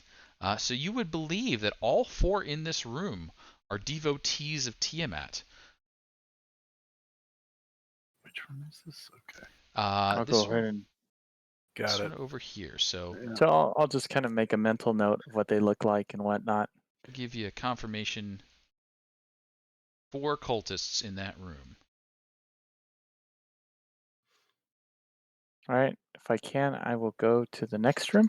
Okay. Again, a harrowing adventure involving a great number of spider-like challenges. There's old cobwebs that give you the creepy feel that someone died here before. There's an egg sac from another spider sitting there, and you have a big moral dilemma, like do you stop and take care of the children, or do you leave them behind? Is it your issue? We don't know how that resolved because we're not there. But could I have another insight or perception check from you? Sorry, insight or investigation for Okay. this room. I'm a spider daddy. Okay. Oh, there it is. Ooh, that's a good one. This room also devotees of the dragon cult. So you have 8 confirmed cult members so far. Jesus Christ. I leave. Next. Cultists. I hate Tiamat cultists. All right, the night continues to wind on. The chill is in the air. Your long limbs frigid. You're wrapping them with spider silk so you can continue on as you brave the challenges. And could I have a stealth check again? Because you're doing things that aren't very spider-like right now. Just ambling along rather than building a web or being in a burrow Okay. or jumping. I jump here and there. Okay. Okay, still holding up pretty well. How about that insight once more?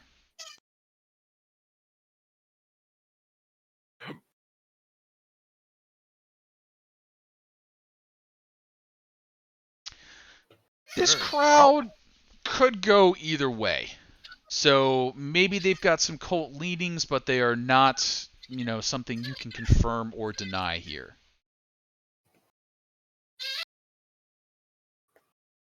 Jump out like a little spider. Blah! They're like, holy! And No, then I you're mean, just I like, wait, jump out wait, of the did house. they say Tiamat or did they say... And they didn't say either of the gods. Okay. Goodbye. I guess I'm gonna go ahead and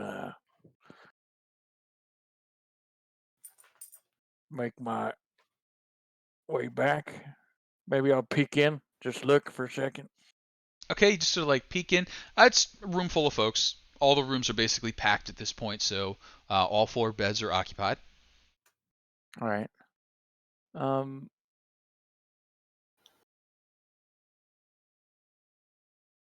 And same thing, or I know I probably not, right? But I mean, I'm going to check every room and see Okay, what sure. they're So you start making talking your way about. room to room, and could I have, as you've been, on this adventure for quite some time, a fateful D20 to see whether a random wandering monster appears? You would like to see a high number on your D20. I sure would. Yeah? A 9 is high enough. As you emerge, you creeping along. You're like, what's that black shadow in the sky? And it evokes that fear of dragons for just a moment. Then you're like, oh no, wait, that's even worse. That's a crow. And you're like, I don't know if crows eat spiders. I'll hold really still. And eventually the crow goes away. That was close. So, do you want me to do another So you insight manage to make your way through the remainder of the rooms, and those are the only cultists you're able to identify based on their behavior. By the time you reach these rooms, most of them are sleeping, and none of them say anything like "Hail Tiamat" in their sleep. Right, they're not talking in their sleep. Okay. I go on and sneak up on this group here. Sure. Very suspicious group. They keep calling each other by the wrong names. They're whispering. There are like plans laid out. Okay. I go back on the note and I reappear. Whoop. My nose is in the wrong spot. Whoops. Put that back right.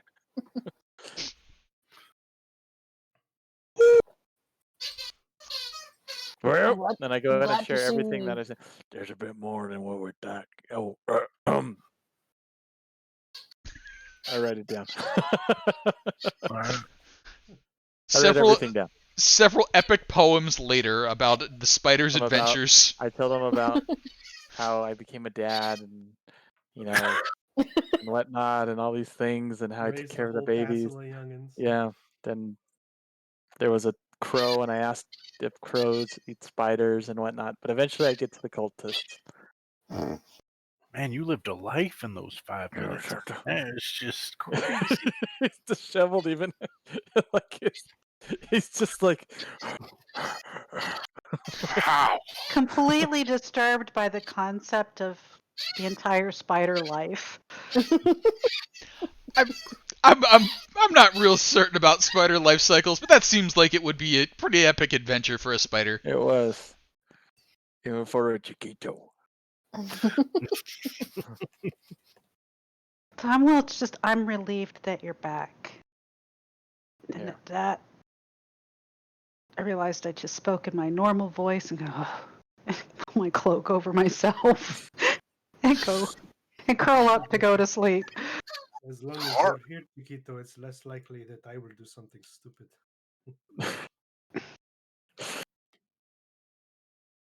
I don't Yeah, we know. I don't know if that's like a compliment, like, oh, he's gonna keep me straight, or like he's going to do stupid first, not me. But see, that's the beauty of it. You don't have to make that decision now. You can just retcon it later. When you Oh, tell the story, that becomes the truth. We always knew Chiquito would say something wise and keep us out of it, or Chiquito then jumped on the grenade and took one for the team doing something completely dumb. Wait, what? Saved the Wait, rest what? of us. He wisely Either jumped way, on a grenade. that's right. Knowing that the rest of us had to live. So, anyway, it's just how you tell the story. Story's dangerous. Anyway. All right, And- so. Good. Go, no, all right. I was say so. As the evening passes and it drops to true darkness, it's been a long day of travel. I mean, they weren't taking short stints. These were decent walks, and you had to shove a few wagons here and there as they got caught up. Exhaustion's going to start setting in if you don't get at least a reasonable night's sleep tonight. Is anyone risking exhaustion by staying up through the night tonight or doing anything else? No. Nope. Okay. Everyone starts to bed down. It does get quite chill, and you are thankful for the straw between you and the floor. Chiquito, I don't think you really notice much of anything in your current form as far as temperature goes, but you can see that the water's got a little bit of frost building up on it. The stones have that kind of shine to it. And come just before dawn, it is cold. You're up in the mountains. There's a bit of wind. And then starts to lighten up outside, and you start to hear the noise of folks waking up. A little bit pre-dawn for those who wake up early. You heard the sounds of some pots and pans clanging, that sort of thing. You can smell the fire kicking back up again, that kind of wet, damp smoke smell before the fire starts burning clean for the cooking. Horses start moving around as the stable hands start preparing for the day. You know that come a little bit later, you're going to get called out for breakfast and then start doing some work, but you've got about 45 minutes or so where there's enough light that you can function if you don't have dark vision before you're expected to be out and working. Anybody doing anything in that pre-dawn, dawn time frame in the morning? I do have dark vision. I want to avoid breakfast, if at all possible, in the kitchen. And I am really going to go out forage so that I can get some food that I can actually eat. Otherwise, it's going to be a very long 10 days. Sure. And if I see something along the way, so I get up very quietly, wrap my cloak around me, and just walk. Is there anybody out here like guarding the center room or anything at all? So there are some guards doing patrols, and as you step out, someone's like, "Hey, what you up to?" I'm hungry, and I think I'm going to go ahead and see if I can't get some food that won't disturb my stomach more than my hunger. Pete's stuff won't kill you. And he goes over and throws the bar and opens the door. You head out and he basically, all right, look, just so you know, if you come running back with trouble on your heels, we're gonna keep the doors closed. So take care of yourself while you're out there. At that point, I just grin. Okay, thanks. And they pull the door like, oh yeah, and you got like an hour before sunup, so don't stay out too long. You don't want to be missed when you're called for it. And they close it. Like, all right. Okay, so now I'm out in the wherever. Sure. So you're up a little ways on a mountainside. There's the road. There's the roadhouse. You got a pretty steep hill going up and a pretty steep hill going down. A ways down there is the swamp. A ways up there is the top of the mountain. You are still in. You are below the timber line, so there are still trees where you are. So there are trees, animals, that sort of stuff, but it's going to be a little bit of doing. This area is fairly frequently traveled, and you would imagine probably opportunistically hunted. So nothing immediately around that seems awesome. Could I get a nature survival hunt? What do we got to work with? I would like to do survival. Sure. Go ahead and give me a quick survival there. So yeah, you do a little bit of ranging about. You start looking. It does look like they probably forage in the area, so a lot of the berries and that sort of things that might be scattered about have already been picked.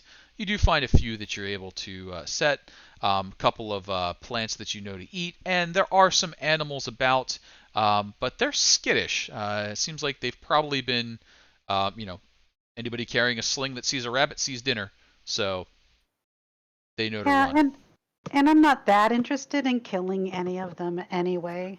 And so I'm gonna go ahead and it's too cold to sit on the ground. Do I see the wagons from where I'm as part of this little So the roundabout wagons, show? the wagons are all inside the walls at the moment. So you know that they are in the mid area right now. They're in the mid area right now, Yeah, so so in they're here. all piled in here right now. Okay. There's a guard in there. Hmm. I'm gonna go ahead and see if I can do just how big is this? I'm gonna go and see if I can just do a tour around the walls and see if I notice anything there. Sure. Just to sort of wake myself up. Yep. You take your constitutional, take a walk around the walls. You can see where folks have patrolled fairly frequently by the path that's sort of beaten down in the grass, and you can tell where people avoid a particular set of stones or a bit of loose stuff because they step up here, they step down there, and they probably make a couple of circuits each night and a couple each day. The roadway is a fair bit ahead. So where the workplace actually happens is probably a good hour's walk in one direction and then an hour back again. But you can see that here they've previously cleared road. The rocks that they have chipped away, they've then scattered to sort of make a road surface. It's not cobbled or anything strict like that, but they take down the big rocks and wagons could now pass. And that's the roadway you came up on. People travel up and down it every day from the roadhouse, but the roadway south is less traveled because they only do that once every 10 days to change out shifts right now. Is there a rock big enough for me to sit on anywhere close by? Yeah. You're on a mountainside, so there's rocks and outcroppings all over the place. So take a look around, and I'm going to. I don't really want to hide. I just want to be less observed. Sure. And so I'm going to go ahead and sit on a rock, kind of away from the road, but not like dangling over the edge of a death drop. And I'm going to start to. Actually, I want to go ahead and look at my glaive. It's gotten a lot of use lately. I want to make sure it's in good shape. And so that is, I am not seeing anything, but I am keeping my ears open to see if I hear anything that is unusual. Sure. Nothing out of the ordinary for this area. It sounds off to you because it looks like almost untouched wilderness. You should be hearing things more similar to your homeland, obviously mountains rather than forest, but this should be wild. But there's been um, what you would consider to be human development here pretty intensely for the past few weeks and months. So a lot of the wildlife that you should hear just isn't around. There are fewer birds, there are fewer animals. You can see um, the roadway is ruining the wilderness as it cuts through it. It's going to make me sad. But I'm going to go ahead and finish up adjusting my glaive, making sure now that the blade is good. Mhm. Hop off the rock, do a couple of forms while I'm heading back towards the roadhouse, just to keep my hand in so I don't get rusty. That handover action does take a little bit of practice. Sure. So as Aaron is out and about, what's everybody else up to?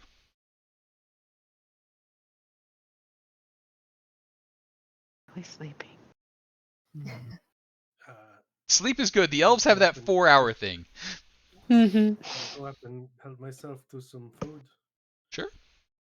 And Pete's up there serving again. Everybody's sort of crowding up. This is a fairly busy morning, so there's a lot of shuffling up, getting the food, eating fairly quickly, and getting out of the way for the next batch to come in. Pete is serving quickly. I can wait. I'm a driver. I don't have anything to do for a while. Sure. You find yourself coffee, tea, or refreshment of choice. And then you just see Pete ladling stuff out, people just knocking it back, and then getting ready for the work day.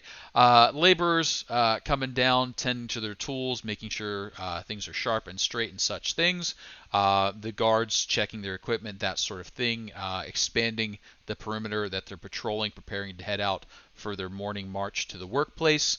The drivers basically get the days off. It's their time to rest, though some of them are checking in on the horses, the mules, that sort of thing, just to make sure that the stable folk are taking care of them the way they should. It's just a busy morning. Now, part of what's going to be going on after breakfast is done is the unloading of the carts. That's going to take a fair bit of the laborers sorting through, hauling stuff. These are very, very heavy barrels. But about half of the existing crew and about half of the new crew are going to head out to the job site for a little bit of training and review. Tomorrow, the other half and the other half will head out. So it's divided up that way. Beauregard starts calling out. You and you and you and you and you and you and you. All right, we need volunteers for the first ship. Who wants to go? Who wants to stay? If you don't go today, you're going tomorrow. Weather is a bitch. And that's about all he gives you as far as whether today or tomorrow will be better. What does the group want to do, those of you who are laborers and guards? Do you want to go today or do you want to go tomorrow? Go tomorrow. What did Yeah. What did he say the weather's like? He just called it a bitch. Okay. So he sort of looked up and it's just nasty. After What some is- time. Oh, sorry. I'm going to ask, what is Leslie doing? And do I notice? Leslie is currently upstairs with some of the other cultists getting food. It looks like she plans on staying, though Leslie is a driver, so she doesn't have a responsibility to be anywhere. I will opt to go this time. That way, when they have to go next time, I can be here, and it can be kind of like a. Do we want to split up further than just one of us off on our own? Like, should someone go with Yaz? I'll go with Yaz. Okay. I mean, I can too. Thank you. You're But I think welcome. one of our big fighter people should go. Yeah. Okay. Yaz and Anrin, as you head out, the guards are assembled. The guards make a first pass heading out there, and basically they are just going along, beating the bushes, trying to scare away any animals, make sure nothing has wandered into the cleared path or tried to take refuge in any of the caves and that sort of thing that have been cleared out. They're mostly looking for the occasional snake, the angry woodchuck, that sort of stuff. They're not expecting the mountain lion or huge dangerous thing, but they are prepared in case it is. So long spears, poke into anything that you suspect, and that's kind of the instruction they're giving you. And they're basically like, yeah, we've heard there are some giants and that sort of thing, but we haven't had any trouble in weeks and weeks. Whatever their problem was has kind of been sorted out, but you want to keep your eyes Smile. open. And that's kind of it. And you can tell based on the way the road sort of moves along, they are moving along at a fairly good clip between magic and manpower, just making a road. It's a little bit destructive and not particularly kind, not very graceful at all, but that is the way of the Neverwinter and Never Embers. We will jump back to you in a moment, but is there anything that I should know about you and what you're doing as you're out there? I'm actually watching the guards to make sure that I'm learning from what they're showing me. Not talking really to anybody, and not paying a huge amount of attention to Seth. Keep trying to remind myself that's Seth or his. So, not paying too much attention overtly, but I am curious what Seth is doing. Sure. So for the guard side, basically, they're giving you the basic instructions, which is, if it looks like an animal, you're probably better off killing it, and you want to do it from out of reach. So if you see a spider, just squish it. If you see a snake, just cut it in half. If you see something that looks like a person, wait for instructions. Don't piss off the lizard folk, but also don't get bit by spiders and snakes and woodchucks and that sort of thing. At this point, I wish I could send out something like my own danger sense and tell everybody, get out of here. So you get up to that point. Now, the laborers, they come along a little bit after the initial pass with the guards. They're carrying tools, heavy equipment, that sort of thing, so they would not be equipped to handle.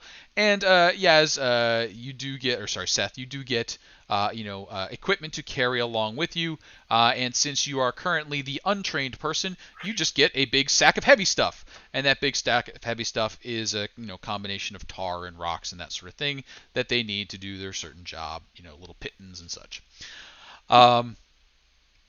They get out there, they talk about clearing rocks, what they set down, what the instructions are. They're kind of trying to feel you out and see what you are capable of. Are you just another hammer swinger, or do you have any abilities? They ask, look, does anyone have magic? It makes our life simpler. You still got to do your work, but blah, blah, blah. So, and there are a few folks that do have some tricks, whether it's, producing fire, that sort of stuff that eases certain parts of the job. They get around to you there, Seth, and they're like, all right, Seth, what do you got for us to work with? Or, do we just get you a big hammer? He thinks for a minute. Is like, should he? And kind of tentatively, he makes like a little mage hand appear. All right. So you can make a little hand appear. Can it swing a hammer? Can it? So I think it's limited to like 1 to 5 pounds. Kind of is the max, isn't it? Something like that. He kind of gets like I can reach things very far though. I could talk to animals too. And they look like I don't think we've had a call for that yet, but we'll keep it in mind. Let me know. So they give you a hammer and they sort of test out I guess you can move stuff around, and with a mage hand I feel like it basically boils down to, all right, so we could give you a 5-pound hammer with magic, or we could give you a 15-pound hammer and just make you swing it. I think here's a 15-pound hammer for you. Yep. That's I think actually a ridiculously heavy hammer, but whatever the appropriate amounts are. So Mm-hmm. You get sort of shuffled off to the has magic but is mostly useless. Here's a hammer. Good disguise. Good disguise. We appreciate your ability to talk with animals. We'll call you. Don't call us. But that goes on. Back at the roadhouse, though, the wagons are starting to be organized. The tarps are starting to be rolled off. Beauregard is moving around and getting people organized. All right, you. Folks are up there eating. Folks are milling about. All right, let's see here. Unlock. And he goes and he unlocks the storeroom, and as he does, you can see there's actually two doors. A outer door, which he unlocks first, and then he goes around, unlocks the inner door. The outer door has some furniture and equipment in it. Looks like it's functions as both a storeroom and a workroom. This is where things are probably unpacked. The back one is pure storage, and as you're all sort of moved about through it, you can see that the back room has some smaller chests tucked away that are likely where the expensive things are stored for anyone who brought anything expensive. He is very careful. No one walks in or walks out with loose clothing, extra pockets, carrying stuff that he doesn't have checked out. If you try it, let me know.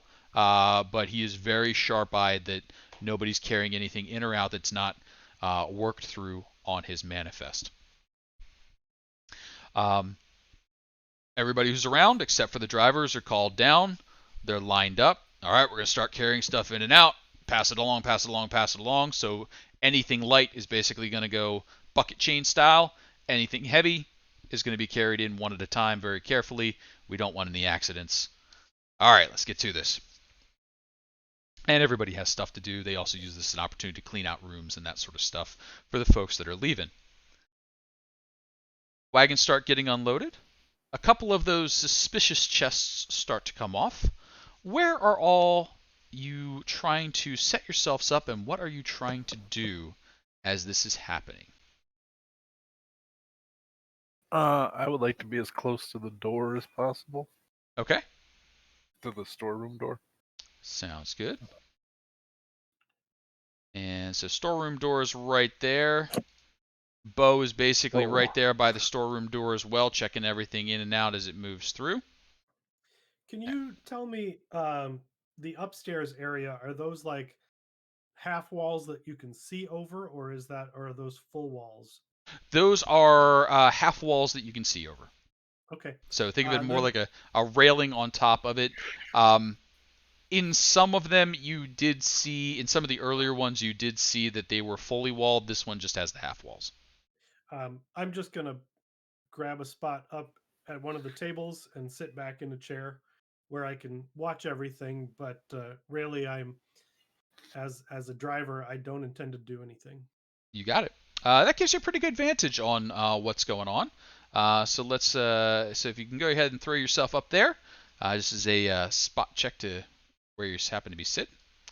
And we'll throw a couple of the folks out here moving carts around. And so Chiquito, where are you abouts? I guess Chiquito will be kind of maybe near the beginning of the carts, kind of maybe helping unload the carts. Kind of taking a look. All right. So the cart unloading begins one by one. Crates, barrels, boxes, bunches of cloth, all the necessary equipment starts moving along, as well as foodstuffs and that sort of thing. So there are big barrels of oats and cereals and that sort of stuff, which somehow Gristle Pete turns into that stuff that you were served. You see food going in. What comes out of his pot, though, is just stuff. Everything is headed into the storage area, except for a few bulk items that don't look like they would be bothered by the weather. which go piled up in the corner there, as well as some empty carts and cases, things that are going to be packed back up to be sent back down for refills, empty barrels, and that sort. So empty barrels are coming out, filled barrels are going in. That whole shuffle is happening. As it is coming up to the door, Bo is inspecting each of the boxes, checking it against his manifest, and then giving directions as to where it's supposed to be stacked. He's a bit of a stickler. He's doing good product rotation. Old stuff's being moved out of the way. New stuff's being put back in the corner. Old stuff's being put in front of it so it'll get used first. And things are relatively organized. These are unskilled laborers, some of which are newly arrived, so they're not used to how things happen. But they've got a mix of folks who've been here a while telling them what to do and getting that direction done. Chiquito, as things are coming off, boxes are being handed to you. You're expected to carry them along the way. What are you doing with those boxes, barrels, bags, and so on? Or just passing them along? Casey, can I have, I think I would have, before we even got to this wayside, to the roadhouse, told them what mark I put on the barrel. Sure. So, okay, yeah, just so Chiquito would know if there was a mark on a barrel as it came out. So, yep. if he saw it. Yeah, man. Yeah. So, man. As the crates, barrels, etc., start coming off, one or two of them, as they're coming off, you do see that mark upon it. You know what? Actually, as you asked for it, let's just do our 5-minute break real quick, because I just looked over and we are past the 2-hour mark. So let's pause for our bio break. And I forgot to do a pause button screen, so we will still be able to see. Feel free to turn off your cameras, but I will mute the mics for a moment. I'll mute other folks' mics. I'll keep talking to you lovely folks out there in Twitch. Hello, and welcome. How's the overlay hold? Oh, it hasn't exploded yet. I like the stupid little bouncy things. Yeah, me too. I gotta get the rest of it built though. I think what I need for the bottom left-hand corner is a better countdown alert, so I can do countdowns and things like that, like when we're gone for 5 minutes and such. Yeah. I think that'll be good stuff for it. I know the other overlays. They'll put how many rerolls the party has too. I don't know. I was looking at that, and then I was nervous that I wasn't going to be able to maintain it, but actually this is holding together better than expected, so I could probably do that. Because I think I would just need to update a notepad file, and I can. I'm not so scrambly that I couldn't keep up with that. So that area is still under development. And I did the whole thing. It looks cool though. It looks really good. Judging It looks really good. By how. Uh-oh. Uh-oh. No! By... Oh. Uh-oh. I might blink. I might blink out of existence. Oh no! Am I back? You're back. You're You made it. I might blink out of existence. Am I back? You're okay. All right, cool. Yeah, I noticed that. I was like, uh-oh, there's a lot of going on. You made it through. I made it. Been spending time reminding myself what I have for Yaz and how to use Yaz. How to Yaz. How does one Yaz? How does Hisrasith?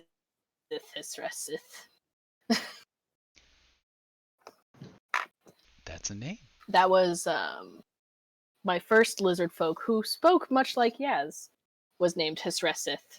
But people called him Paulino instead. Nothing to do with his name, I just called him that instead. Makes sense. Yeah.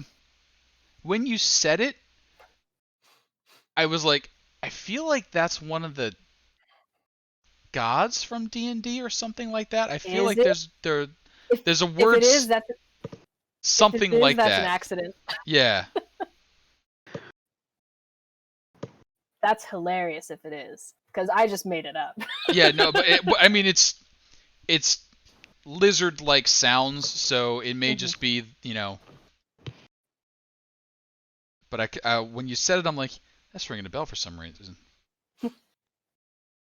He's racist.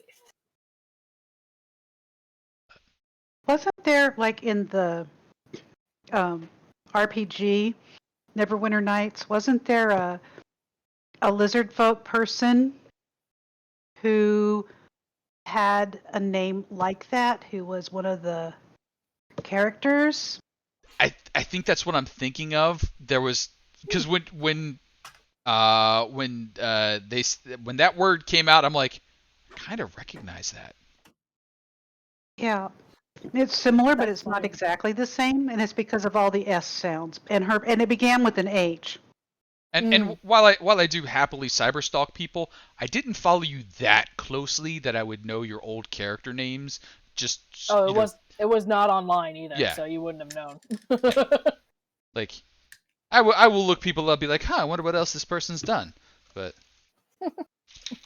I didn't like grill your friends and family, be like, who has she played before? What are her D&D characters? I don't know. I need to know I'm not getting some recycled trash. Yeah. Hey. Or if it's recycled, that it's good. I recycle characters all the time, so Yeah. I don't. There's only so many variations you can have before you start to find some similarities. I definitely have favorites. Mhm. Scenario has shown up multiple times. I do new spins on my favorites though. I always try to make them different than their previous incarnations.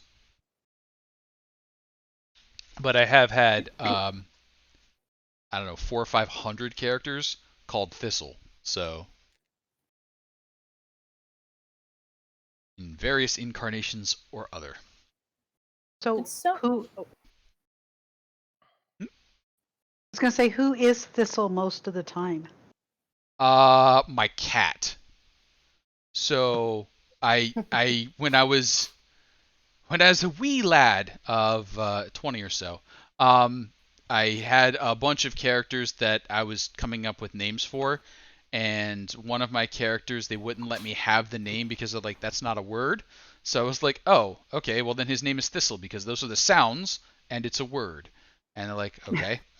So then, because I'm a spiteful person, I named a bunch of my characters Thistle because if you tell me I can't have a thing, I must have that thing in a lot of versions. And then when I got a cat, and I was like, "You're a cat." He's like, "I am a cat." And I'm like, "What's your name?" He's like, I'm like, "That's not a name. That's a cat noise."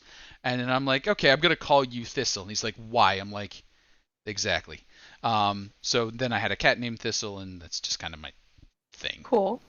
But that's it. Just Very cool. a stupid thing that stuck around. And variants on his name show up in various places. But for the moment, we're going to find out. Let's get rid of the returning soon sign here. Plonk. We're going to find out how this unloading of contraband and smuggled goods is going, because Chiquito has just been handed one of the marked items. This one is a fairly good-sized barrel. It should hold some sort of construction equipment. You've sorted out some of the markings that are used to identify it, so this is probably a big barrel of nails or other such implements, things used to secure timbers, to line the roadways, that sort of stuff. And it's big, it's heavy, shifts a little bit, but it's packed well, so there's not like a full rattle going on in there. It's going to take 3 or 4 people to get it down off the cart onto the ground, and then once on the ground, rolled over to the doorway. And you are one of the 3 to 4 people who are going to be bracing it, lowering it gently to the ground, and then shifting it along. Chiquito, as you see the mark on the barrel from Rob Oakes indicating that this is a suspicious barrel, what are you doing? Sorry, Well, Uman. I'm sorry. I was talking to Uman. no problem. That is much better. We don't want to let anyone else hear that, you know. Old man's gonna take a look in his Raise your eyebrows. his eyebrows. He's not. I'm not gonna do that. I'm just having too much fun. He's gonna go ahead and roll it, and he is gonna have a bit of trouble getting there. In fact, he's whoa, and he's gonna. I don't know. He's gonna try to just bang it up against the wall as hard as he can as he rolls it. Okay.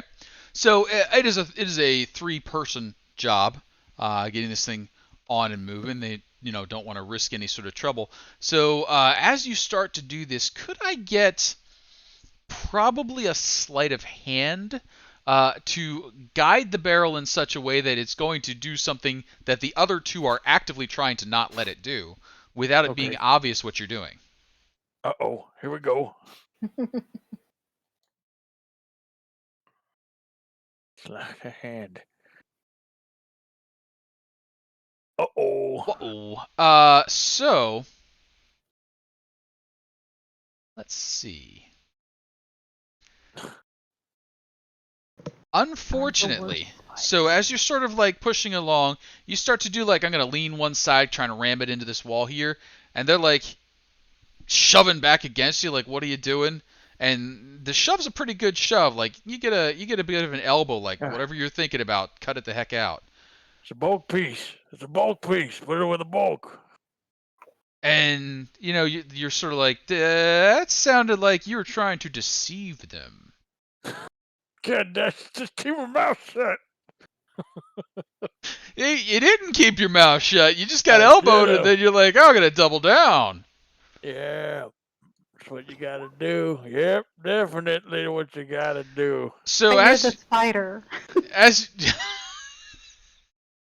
as you double down, I'm still the spider. it's just yeah. the as you try and hey, yeah, and both of them look at you, and this sort of calls the attention of Bo over, who looks at you, looks down at this manifest, tries to sort out what's going on. So you got 2 sets of folk looking at you. One of them's like, wait, what is this? The other one's like, bullshit. Uh, and I like, look, whatever kind of trouble you're trying to start, we don't want it here. And it kind of gives you the like, just get. It throws a pretty good amount of force behind that elbow. Not enough to be like a punch, but enough to shove you somewhere. Are you accepting the air quotes gentle reprimand, or are you trying to stick with your barrel? I'm definitely gonna accept that gentle reprimand. Okay. And it's kind of a whatever, like, you're out. The 2 of them steady the barrel. They turn it around the right way. They look up at Bo and like, all right, where does this go? Bo's like, it's not bulk. That goes, and it goes in with the other metal goods that need to be a little bit better protected from the elements. If these rust, they just become useless hunks of metal. So the 2 now are like a little bit struggly because they want a little bit of extra help, but they're getting it wrong. They wave somebody else over. They join and sort of move it through. Now, up top, show, could I have a perception check from you, please? Yes. I'm engrossed in my coffee. You are engrossed in your coffee. You did see this little kerfluffle happen down there, but maybe.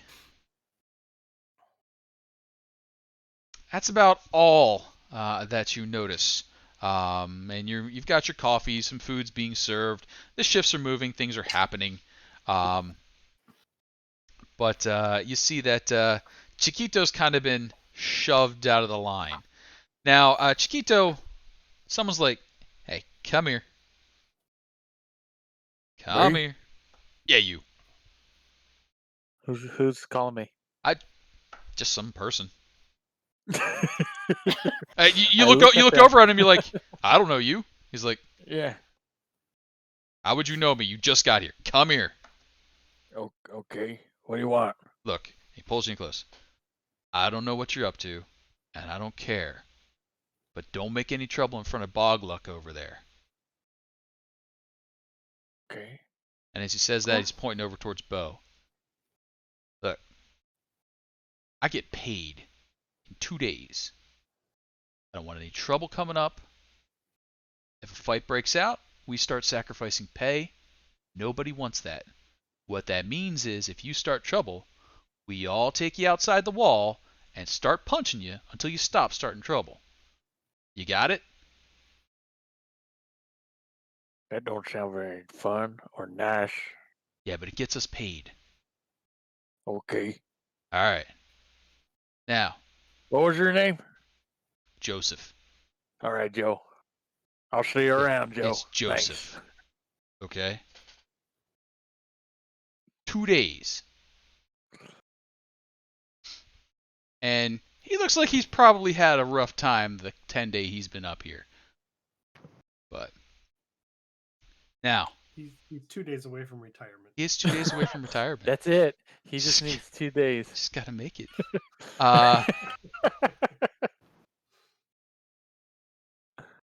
What did he call Bo? He called him Bog Luck, That's what I thought.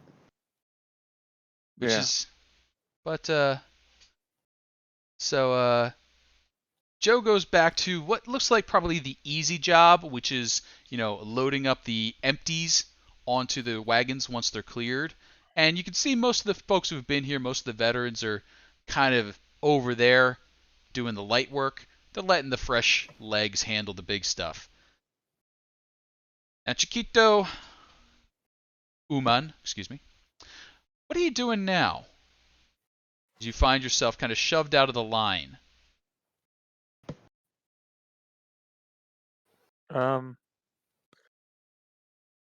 I guess Chiquito or excuse me, Uman is gonna is I guess he's gonna watch. Well, obviously he's watching he's gonna keep an eye on he's gonna keep an eye on the cultists, kind of see what they're doing, Sure. as well as maybe eventually he's gonna kind of make a note of his of what he heard and maybe kind of follow up on that in a little bit. Okay. So you're sort of taking a step back, and after a minute or two of seeing that you're not in line to get something, you get a broom shoved into your hand, and you're like, "Can we trust you with the broom? You think you can handle that?" Yeah, okay. Yeah. Sweep. And you get directed to do busy work. Now, Rob, you did get to see the barrel come through, and you kind of positioned yourself in the line. That one was getting an awful lot of attention, but you did note that it went into the storeroom and got directed into the smaller back area. Another crate has come off, or is about to, and that has one of your marks on it. This one, a much more delicate and secure looking crate. You imagine likely containing oil, alchemist's fire, something like that. It's got a decent amount of heft to it and a little bit of a slosh.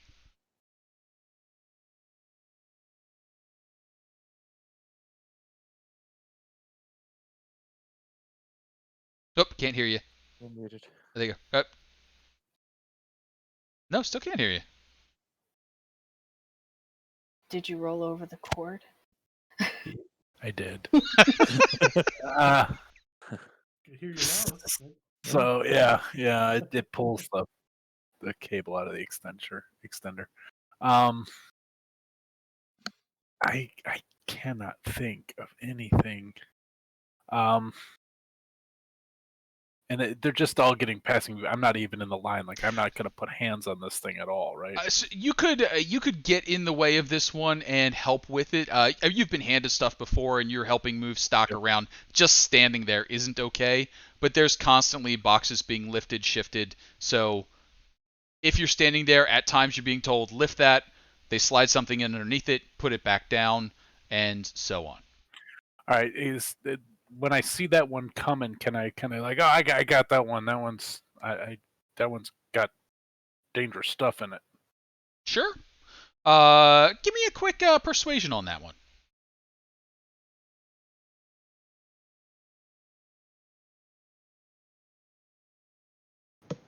Okay. Yep. You call out. I got it. You've had capable hands so far. It gets passed over to you. It's of a decent size and a decent heft, but nothing you can't handle. As it gets handed to you, Bo is looking through his manifest and the list. Yep. Good eyes. That one is flammable. We're going to want to stick that, and he gives you directions. It's going to be in the smaller stock room. He's going to want stuff lifted up and that to go down at the bottom, carefully put back on top, nothing heavier on top of it. And it looks like it's going in with similar boxes of similar things. Oil, alchemist, fire, you're not sure without getting in there or having some sort of insight into the process. He wanted me to sort of rearrange some things to get that. So he's calling other folks over to lift up the boxes that are on top so Okay, that the okay. newest thing goes underneath. The old stuff goes on top, so it would rotate that way. And that makes sense to you. Okay. I just want to make sure that I can still see the mark or know that this is the right one Sure. later. So if there's any way I could sort of surreptitiously make sure that the mark is still facing forward. Oh yeah, easily. You're Okay. carrying it. You can put it down, facing out. Got it. Can't think of anything else. We've drawn enough attention to ourselves. I'm just gonna. Can I take a quick glance around to see if I can sort of clock where the other one that went in here that we knew was Sure. one of mine? Can I see where everything is so I can clock out where everything is on Yeah. the walls? Give me a quick, let's call that one an investigation. Okay. Shit. Okay. I'll use a reroll on that. Sure. Oh, good. It did Call it improve. Technically, it was an improvement. Crawling towards greatness. So right now you do a quick look around and you can see your marks. Okay. And you try and commit that to any sort of usable memory other than that I see my marks, and there's too many people moving too much stuff, and you're just having trouble seeing where they're probably going to end up because there's still 4 or 5 wagon loads to go that are going to get reshuffled in here. So stuff is going to get moved. Stuff is going to get moved. I'm fairly certain things are going to get moved. Okay. Yeah. Because what I was trying to see is if anything was up against this wall. There is definitely things piled against that wall. This room is Okay. getting filled fairly full. Got it. Okay. That's probably all I can do without drawing attention to myself. So I'll just whistle my way back out. Sure. And this continues on throughout the better part of the morning as the wagons are unloaded. More things are taken in and out. Eventually, they get to the point where they are starting to condense some of the remaining stuff, which is pretty nasty work. So, they are, scraping out the last of one tar barrel into another tar barrel so they can put the empty on for a refill when it goes back. The oldest of the food is being brought out and handed up towards Pete for tonight's dinner. So you get to see how the sausage is being made. As things start to wind down, Bo starts to do an inventory and starts checking off all the boxes to make sure everything he said got put away, and everything's there. And you can see a few times when he stops because he doesn't find what he was looking for. Things are shuffled around, he finds it, and then they're resorted, and that continues on. Out on the roadside, work is hard, guarding is dangerous, but time passes. Eventually, lunch is served, and then later on in the day, you're all brought back together for dinner. And we'll kind of skip forward to there if the party doesn't have any ideas at the moment. All right. So, towards evening, lights starting to dim.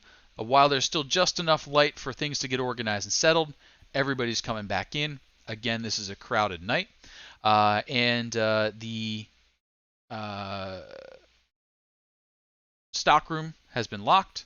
The upstairs dinner is being dished out once more. Pete's got his ladle going. Again, just sort of a lumpy, soupy kind of thing.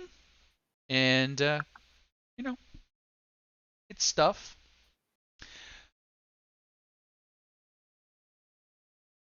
Most certainly food related. It is vaguely food related. The wagons are now mostly empty and are starting to be reloaded. So there's still a lot of empties around. Empties are being stacked inside of empties. The wagons are also being loaded with certain choice pieces of timber and stone that happen to be accidentally quarried as they were working, and will make their way back down so they're not hauling empty wagons, along with any tools that cannot be repaired here and need to be repaired back in the city. Any goals or plans for dinner time? Sole goal is not to eat Pete's dinner while appearing to eat Pete's dinner. Okay. A bowl is not forced upon you if you don't want to eat, but you can take a bowl if you want a bowl. So I do want to try something. Mhm. Just I'm actually going to smile at Pete and say, the food that I had earlier was sustaining. Thank you. Oh, good. I go for sustaining. That's what? Cheers. And You then I'm did it. looking expectantly at his very long wooden spoon Sure. and to see what he actually does with it while he puts food in my bowl. Sure. So he takes the spoon, he dunks it down into the pot, he lifts it up out of the pot, and then he goes, whoop, and it drops into the bowl. He's either got really good skill or that spoon is like super smooth because there's like zero friction and it sort of floats there and then just glooks right into the bowl with that little bloop bloop in the middle, and then he hands it to you. The bloop bloop's a little slower than you might want it to be given the, viscosity of the soup, but it eventually settles in a sort of a fashion. Fashion. I just nod my head at him. That demonstrated great skill. Sure. And then head over to And- see if it changed what I got at all. And as you head over, could I have a investigation check from you? Okay, sure. So there was definitely something wrong. The color of what poured from the ladle into your bowl was not the same as the color that is in the pot. So he went like glurk glurk, and it was kind of like a yellowy brown over here, but by the time it was over here, it was more of a browny yellow. Mm. I think my suspicions are being confirmed, and I'm going to use my finger instead of a spoon, and I'm going to go ahead and put the food in my mouth again. Okay, it's still got that taste, if taste is a word that can be applied here. It's got flavors. It does taste like it would sustain you. There's traces of meat and plant and other things, but they're very hard to separate out. I decide I'm actually going to eat some of this because I said I think that this will be what I need it to be. And you go ahead and you get it down, and it's food. Nourishing, sustaining is probably okay words for what has happened to you. I'm going to start thinking of a list of better words to use tomorrow. Okay. That's all I'm doing. Got it. Others are being served up. Um, most seem to have adopted, the veterans here at least, a don't think about it too much sort of mentality when consuming their food. The newer folk probably don't expect much based on the look of them as far as food goes, so it goes down and doesn't come back up again is, a good review. The cultists and the others that you've noticed are still milling about.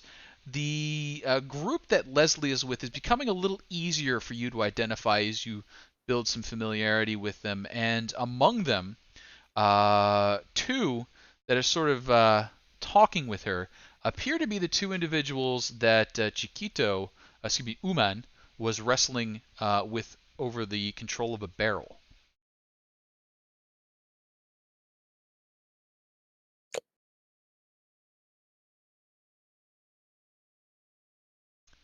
If I wanted to overhear or try to overhear, would that be a perception check? Yeah, we could try a perception check there.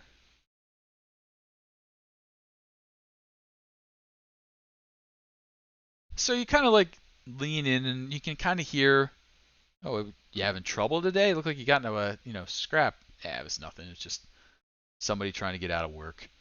And it seems probably innocent, but you've already got your suspicions up, so probably not.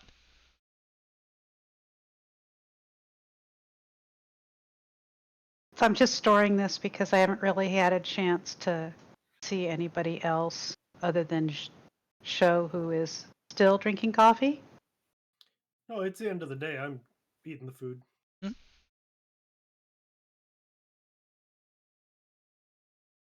I get up and I'm going to just casually walk by and see if they have like any marks or anything on them. They don't seem to. Do they? So that's a curious question. Do they have any marks on them? How about one more perception check, please? Nice. So, you start looking them over, and you don't see any super obvious marks. They haven't got their fingernails painted or any of the tattoos or anything like that. But you have noticed some of the symbols and signs that they will gesture to each other. And in looking at their clothing and attire, you can see some wear that is not a normal stretch. You can see some folds in the letter that have been built up as they are doing things like, stretching out in that fashion. So yeah, you're pretty sure that these folks are. And, you can see wear on the side of their legs from where they've been wearing short swords or some other weaponry that's maybe a little out of reach for someone who would normally be working in this area.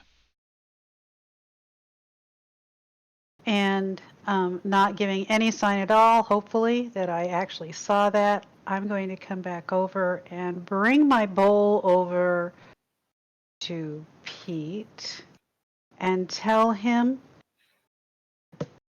the herbs were exquisite.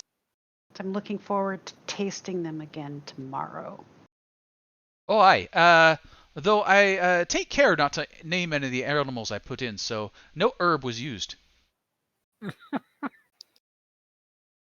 I meant the green herbs, the plants, but you probably also haven't named, right? Oh, no. Oh, okay. I prefer not to know the names of the animals either. Thank you. And then after that, I'm just walking off, and I've now definitely probably sealed my reputation as being odd. Perhaps.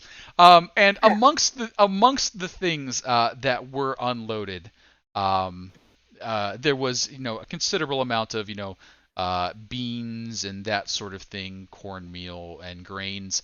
No herb packets were to be found scattered about anywhere. So any herbs that might be included are this type that would be found roadside.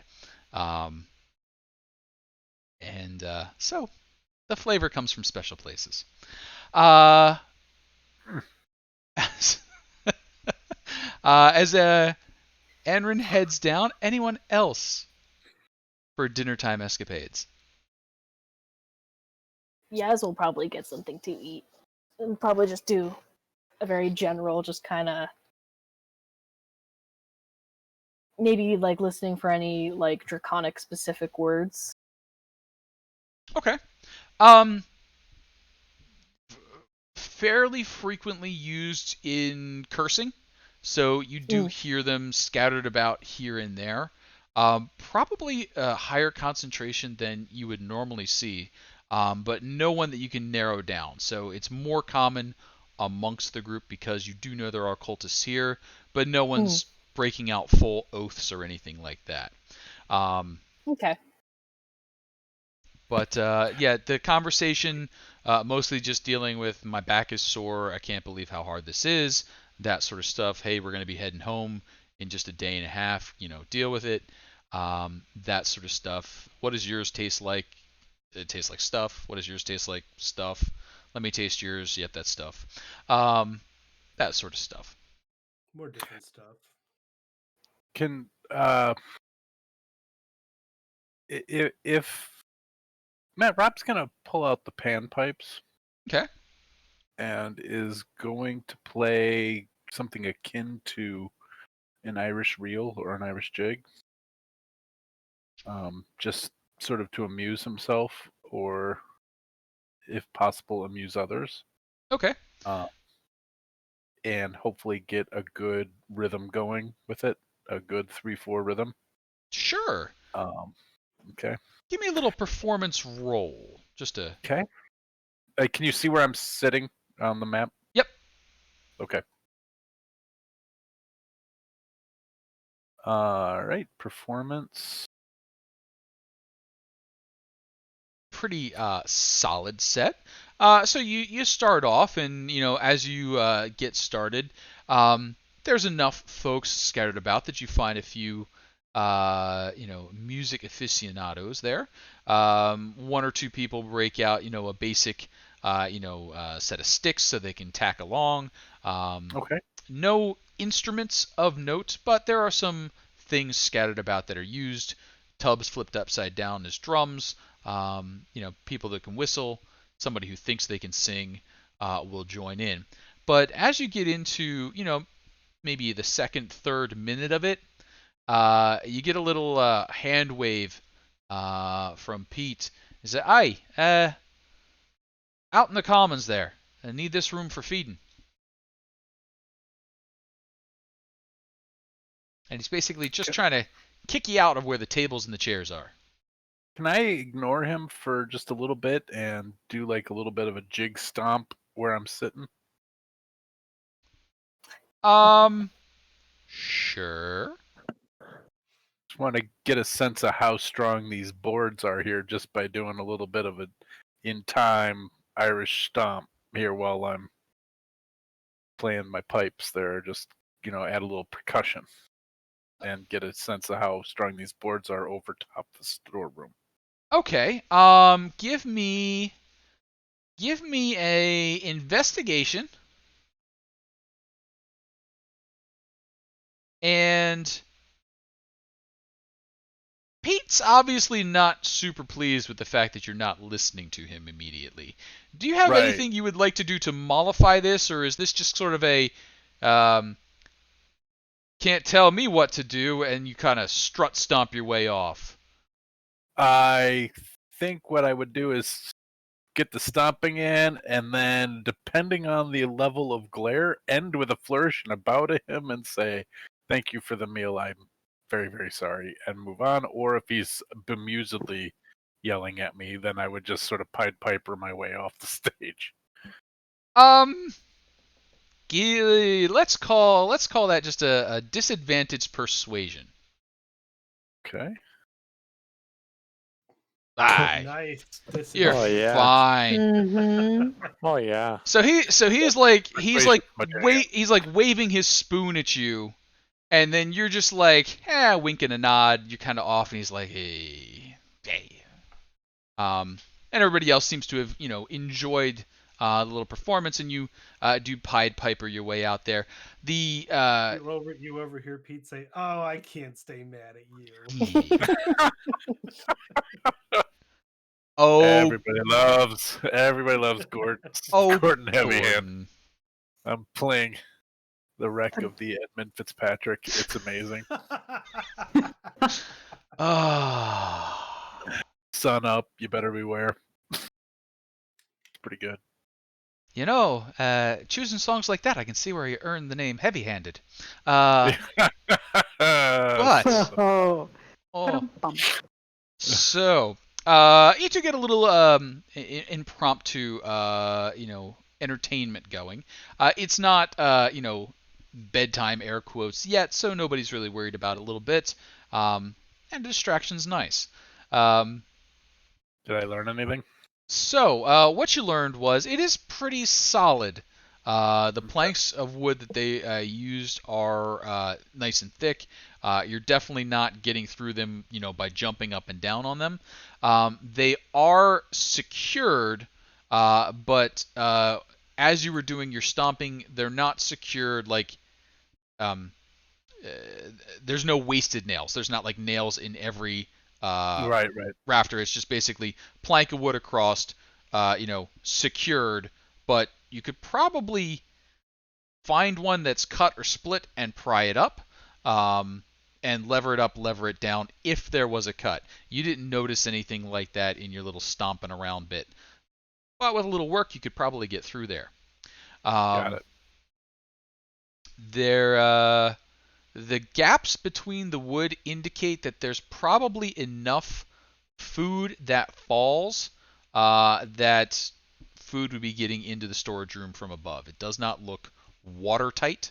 The roof above you, though, in this area is, so no rain should be falling down there, but probably food.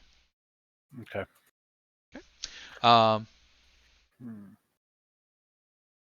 And you start making your way out. Actually, as you start making your way out and having been inspecting the floor, you can see that there are a couple of piles of white powder in the corners of the room. Cocaine. Jeez. Yes, You're sitting. cocaine. Okay. There's just piles of cocaine in the corner. No, you would imagine more like a rat poison sort of situation. I see. Likely to do with being food in a wild environment and, not entirely sealed floors. Being a spider was super dangerous. It's an epic adventure. Mountains of poison that he faced. Cocaine. 8 bloodshot eyes as he flew across the I ground. was back like a. What a mess, guys. There's Oh! gnomes coming out going, And hey, let's do another 8-ball. so apparently I don't have an audio alert for when we get raids, but hello, Shark. So I apologize. I don't have a raid alert on yet. But if you are still out there, hello, Eldest Spawn. It is nice to see you. Spawn. That is my eldest spawn, by the way. So I thought so. That's just the name you give to random just, viewers. just random people. I'm like, yes, you are the elder spawn. That's That does feel appropriate, then. Ratings, you are today's Elder Spawn. We could do that in the Call of Cthulhu game, though. yeah. Visit the channel, get new names. There you go. Oh my god. But yes, the cocaine at the Roadhouse is not so available that it's piled up in the corner. Mr. Nobody Swayze, snorts that. That's poison. yeah, Mr. Swayze does not Very approve. low. But you did notice that it looks like they are taking steps to prevent pest problems that aren't smart enough to avoid such things as our adventurous spider was. Um, anyone else before heading back to the room for your evening catch up amongst yourselves?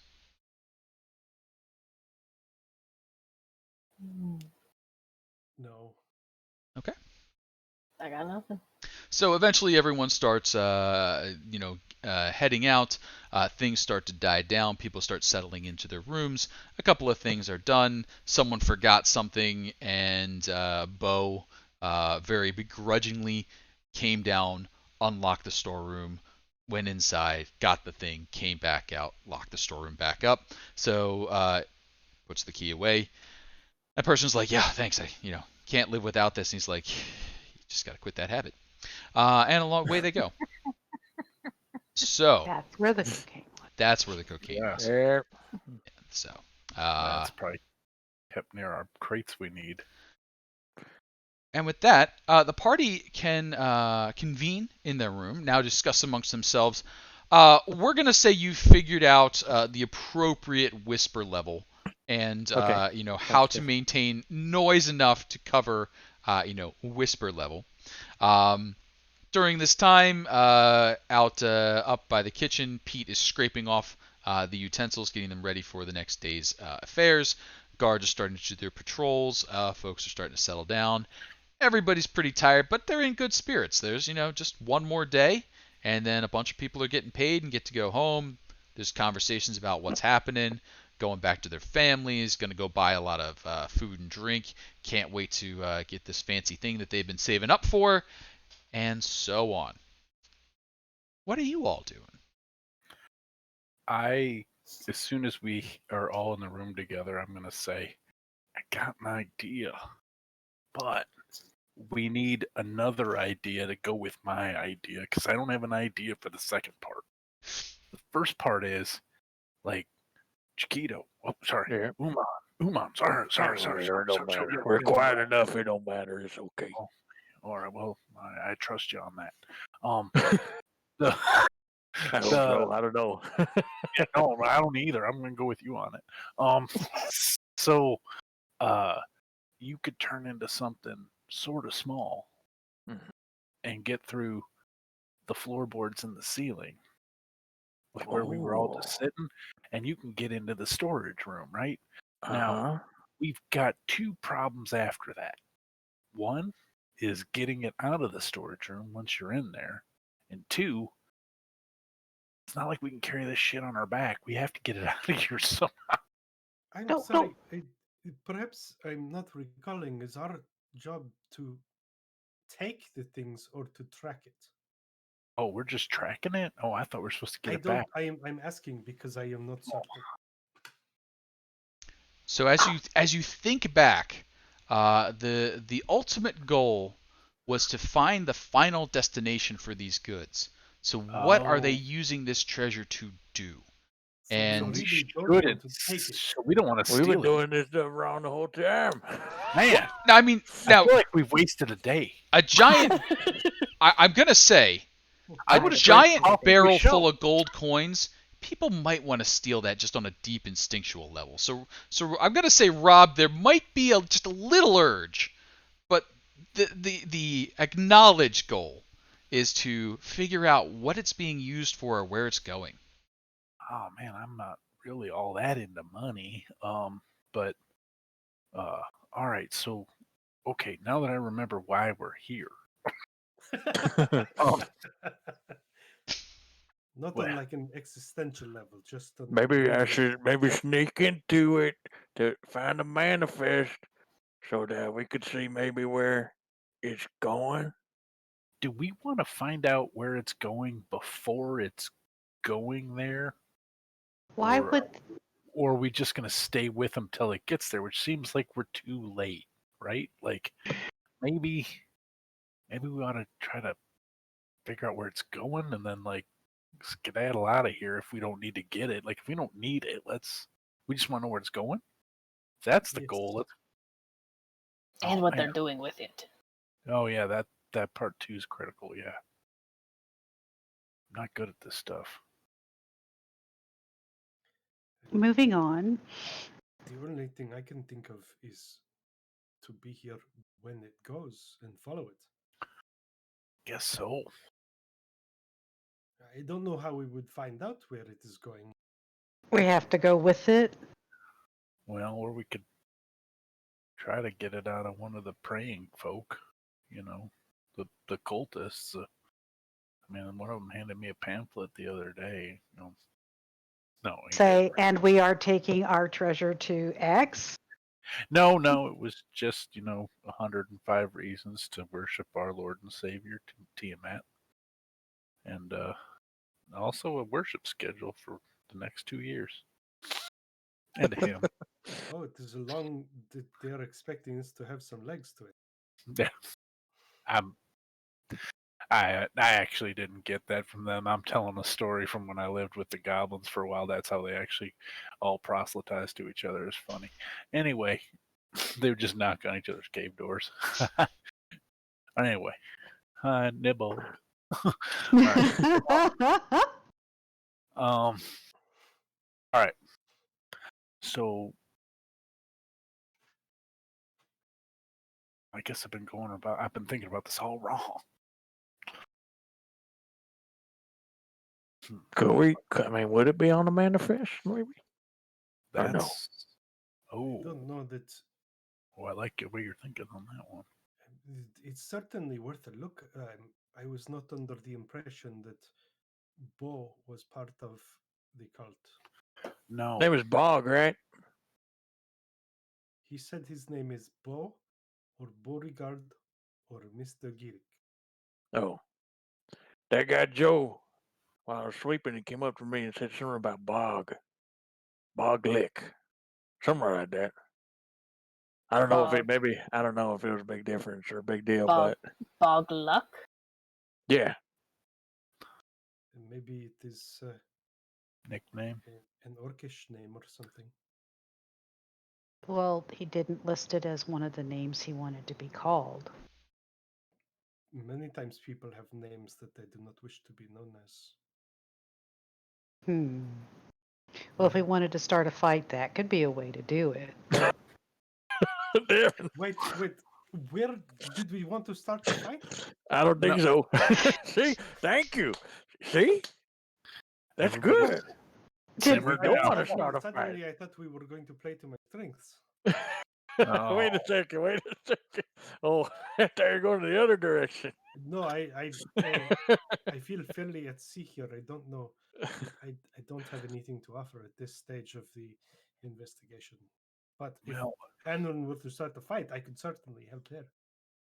No, I know I'm not. Well, I think it. I don't want to start a fight tonight. Yeah, I mean, he did threaten me to take me around back and punch me. That Joe guy. I don't want to. Joe? I know. I found out his name. He's like, "Hey, which one is he? You keep messing around with barrels." He told me. I swear, he said, "If you keep pushing barrels in the walls, I'm going to go and punch you in the nose." So wait. Now that had to feel a little good, though. I mean, somebody threatened to punch you in the nose, and He that didn't had say nose, but I was hoping he did, because then it would make me feel better. I would want to feel it. It'd be nice to get punched in the nose. Man, I'm sorry, Cheeto. That sucks. All right. No, it wouldn't actually. I'll punch you in the nose if you want. So I saw something, and please don't punch him in the nose. I'm super weak. It wouldn't hurt. I would watch that. Yeah. Here. Can we just tweak his nose? Oh. There you go. Thanks. All right. We all good? All right. Let's move on. It didn't hurt. No, it didn't hurt me either. I kind of thought it would. Mm-hmm. Yeah. I'm really weak.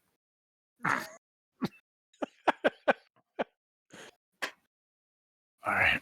Go ahead, Aaron. Sorry. Sorry, Aaron. I'm so sorry. No, don't be sorry. I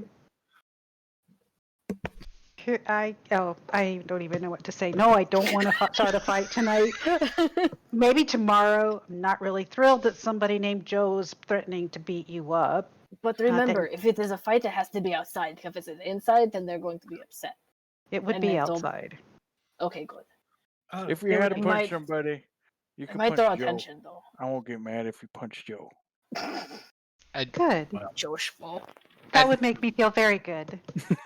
As this planning is going on, just to clarify, there are roughly 70 people in the roadhouse at the moment. So each of the rooms is full of 4 people. All tokens are not on screen, but there's roughly 70 people total moving about the roadhouse. Half of them will leave tomorrow, so we would only have to fight 37. That's true. Roughly half are leaving tomorrow. Not But quite they the both full have 2 complement. fists, so then it doubles again, and we're back at 70 punches in my nose. Yeah, That's- but if it has to be Just to outside, take we the could nose just off. let them out a little bit at a time. but that's only 35 per nostril, so you're good. Does Okay. There yours you have go. nostrils? Did they go that far? I didn't know I didn't notice. But I noticed something today. I noticed 2 things today, 3 There you things go. actually, that I think will be helpful. Okay, one, there's actual real food outside that we can eat. And as a guard, I can actually maybe bring something back, but we have no way of cooking it if it was alive. But there's plant food. I'm gonna make that happen. 2, you can make that happen? Yeah, probably. But anyway, let's move on. Secondly, I noticed that 2 people were talking. I think now that they must have been talking about you, Uman, because they were talking about some trouble they had today, but they said that somebody roughed them up, but you didn't. Doesn't sound like you did. So I thought I'd look to see if there was any marks on them from you roughing them up, and what I found is a different kind of marks. So the different marks that I found were on their clothes. So now we can tell they're definitely Tiamat worshippers because the marks are consistent with the way they worship that thing. That in the brochure. In the really, only Leslie is the one handing out the brochures. The other ones are, That's right.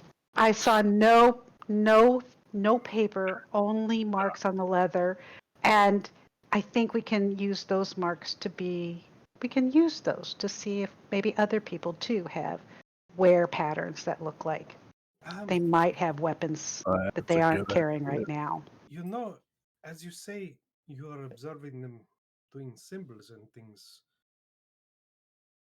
It is possible that if some of us were to do the same symbols back, that you might be able to gain their trust and then perhaps find information about where these things are going. I'm an elf. I don't think this will work for me. I don't think I can do it. But Don't look at me. it would be a start to know the symbol, to say, oh, I notice you are also familiar with this thing.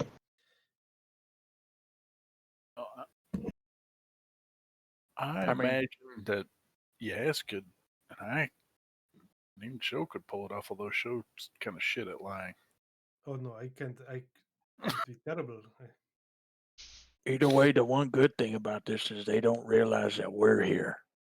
Yeah. I would probably ask them if they wanted me to take them outside and punch their nose. Thank you, Show.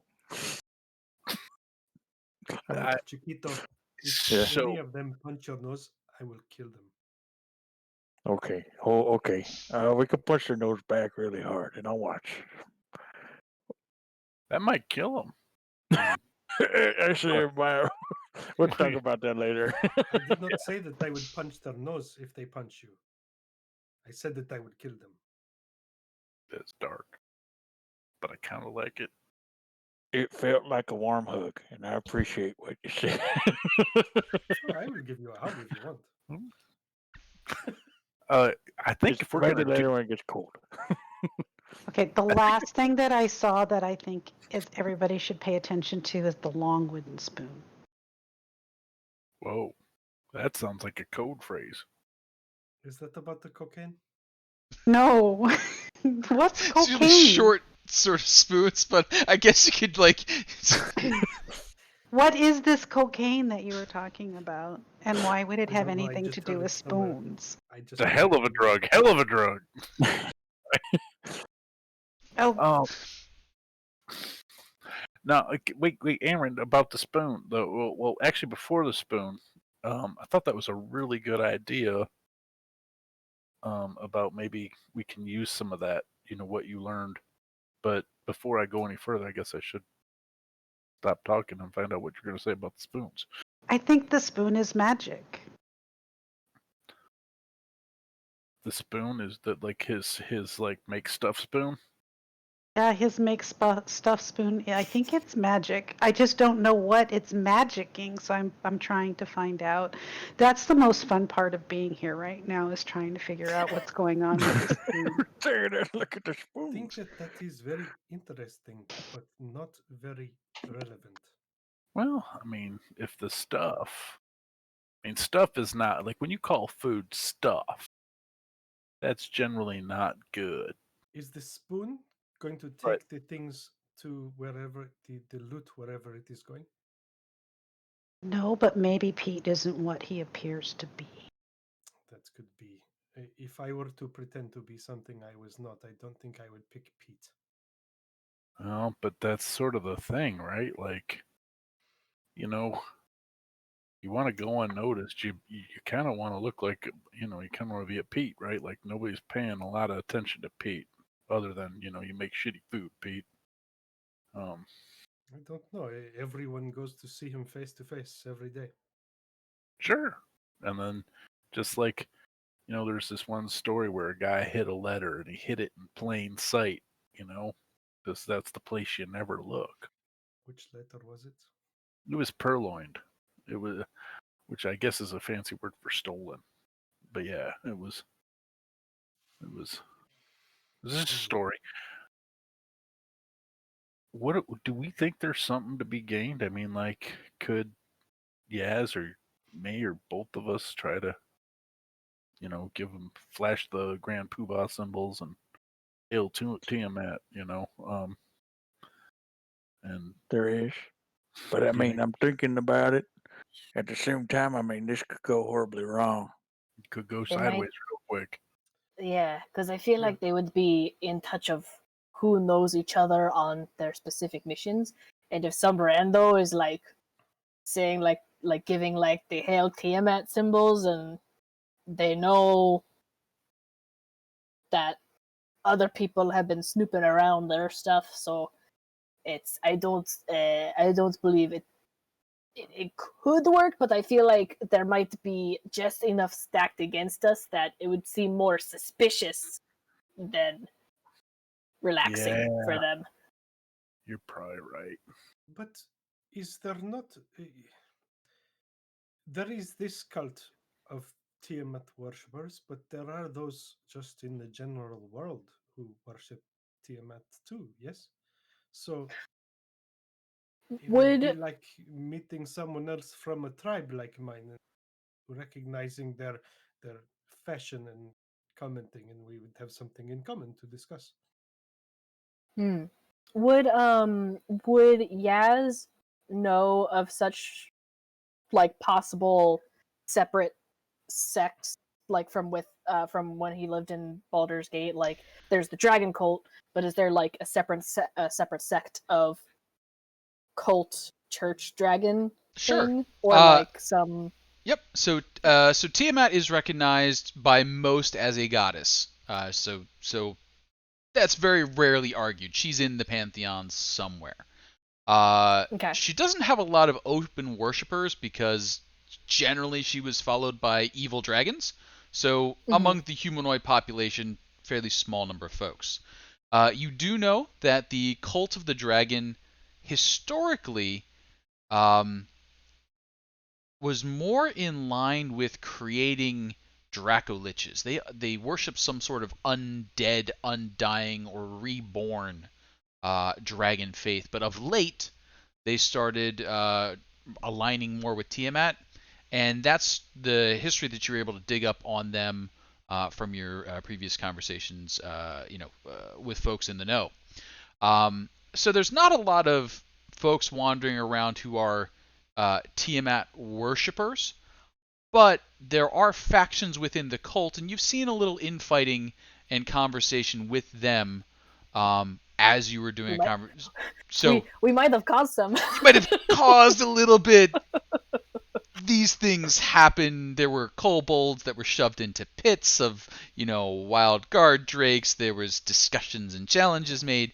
And you saw that whole breakdown on your escapades between Greenest and the hatchery. So there is room to get in there and be one of the faithful while not knowing exactly what's going on. So could work. Mm. Maybe not coming up and saying, "Hey, what's going on?" But maybe being like, "Oh, hey, I noticed you're a Tiamat worshiper. So am I. Do you need any help?" Kind of thing, maybe. Mm. Would I guess I don't know if this extends to other people as well, but for Yaz, would they have been able to identify like kind of like a very like general like dragon worshiper sort of sign or like keyword or like something that like doesn't place you in like a specific like grouping within the sect, just kind of like, yeah, I'm generalized dragon worshiper. Yeah, it's this is throwing up the horns. Horns. It's whichever style that you happen to use. There are different preferences between the different dragons that are a little bit deeper, Mhm. but you could reasonably drop hints. Okay. Okay. Kind of like, what's better than a 5-finger discount? A 5-headed goddess. Eh? Mm-hmm. No. Yeah. Because I'm thinking like maybe if we weren't so upfront about it, but maybe among us we say like a little word or give like a little, or not all of, maybe not all of us, but like something to be like, maybe like if something startle you, go like, oh, like sweet Tiamat, or like something in Draconic, or like I don't know, or like give kind of like a little like, hey, how goes. I like that, yes. Mm-hmm. Keep it subtle, where it's like, oh, we're trying to keep it like low down, but enough that someone who's familiar with it will be like, there's more of us here. But like we're not going to them, they're coming to us.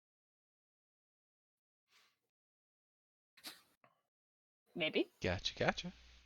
I can see it. So I think that's obviously not a plan for tonight. A plan for tomorrow potentially is to start dropping the hints, make them a little obvious, see who bites on it. Any additional plans for tonight? Mm-hmm. That is all I have. Okay. I mean, it's a pretty good plan, though. Shall we take a look at the manifest? Oh yeah. I think that's a good idea too. It is a good idea. See Don't where get killed. see where Leslie's going. Yep. Would the manifest say that, or is it just what's on board? Does it give a destination, or?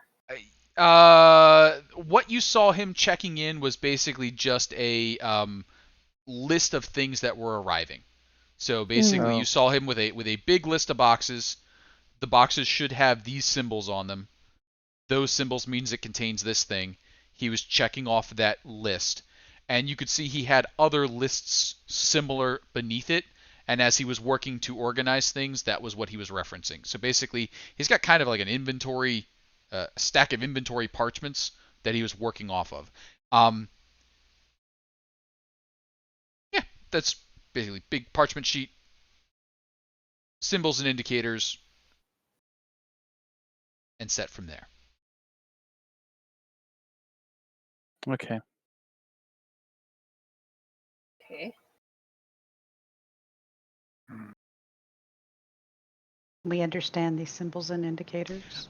You've sorted out a couple of them, and if you were reading his sheet has the write out of what it is. So like kind of like branded into the boxes or drawn on it in big things that are easy to see, triangle, square, square, rather than writing out this contains alchemical fire. I've never seen a system like that before.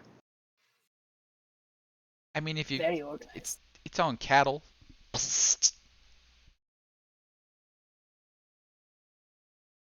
Ouch. Moo. So, I missed a little bit though.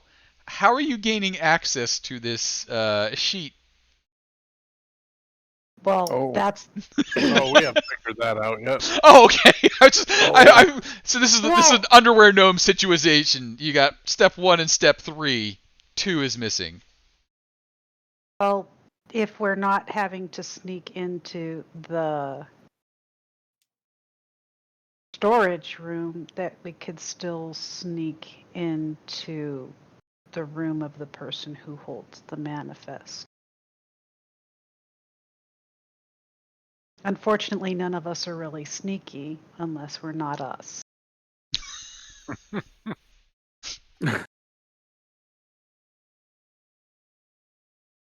And Chiquita's already had an entire life. Sorry, Uman's already had an entire lifetime as a spider. That's true. Perhaps I'm not tonight you could be awful. that spider's children. Stories will be told of the wanderer that blew into town, rescued the village of spiders, and then left mysteriously. Without Although, even if you giving have, his name. although if he does have spider children, maybe he can come back and train them to become spies for us. Maybe we should do that instead. That sounds like a really good idea. You know what? I don't know how we ended up with Drow when elves are just like, we should probably breed and train spiders. I again have no. What? What? What? Oh my god! I of course could not have heard that voice. No. Nope. Again, does not even occur to me that Lolth could be involved in this. Right over my head. She's just reeling you in, one gossamer Mhm. thread at a time.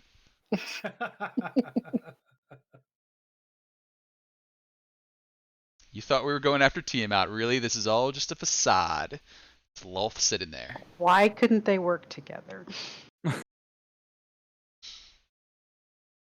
It's just really angry people is what it is.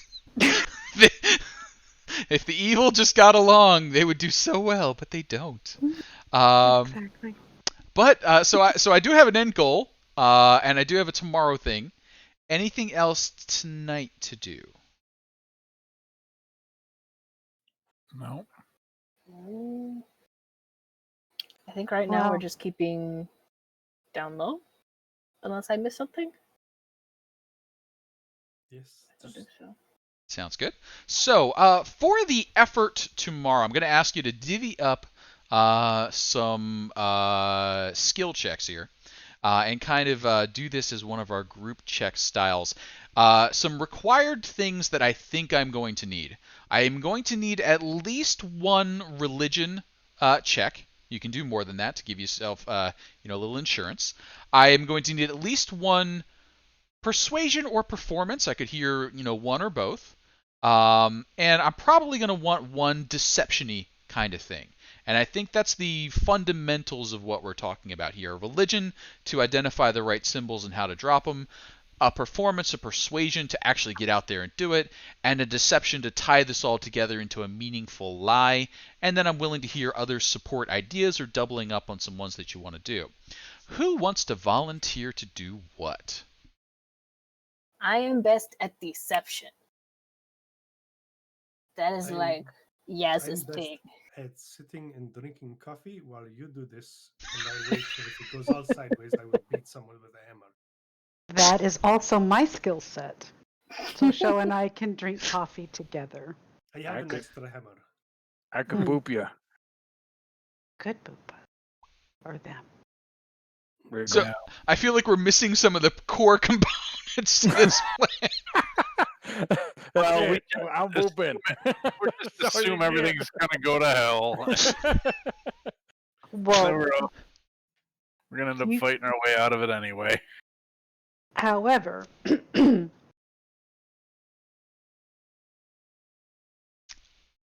So I'm thinking a minimum of 3 rolls.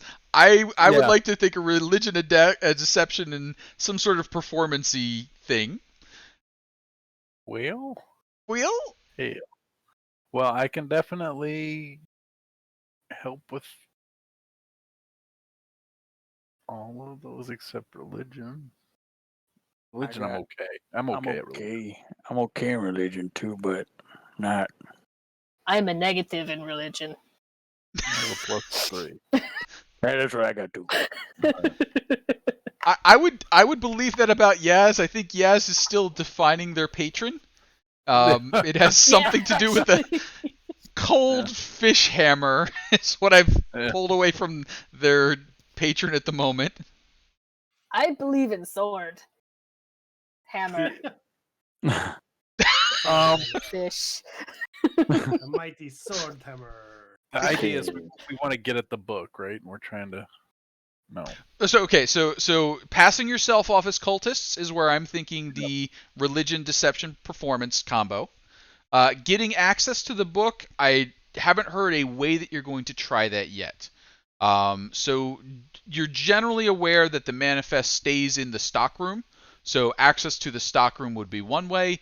When Bo is checking things in or out, he takes the manifest, checks things in or out, and then puts it back. So you could also take it off of Bo, though that would be like taking it from his person, and you would need some distraction to have him not immediately notice that the thing he's holding is no longer in his hand. would have to be some distraction. Yaz and I are the good liars, right? Oh, yes. Because I was thinking I could try to teach some religion, or Chiquito could try to teach some religion, and then she and I could do a little prayer out in the common room, mildly ostentatiously, Sure.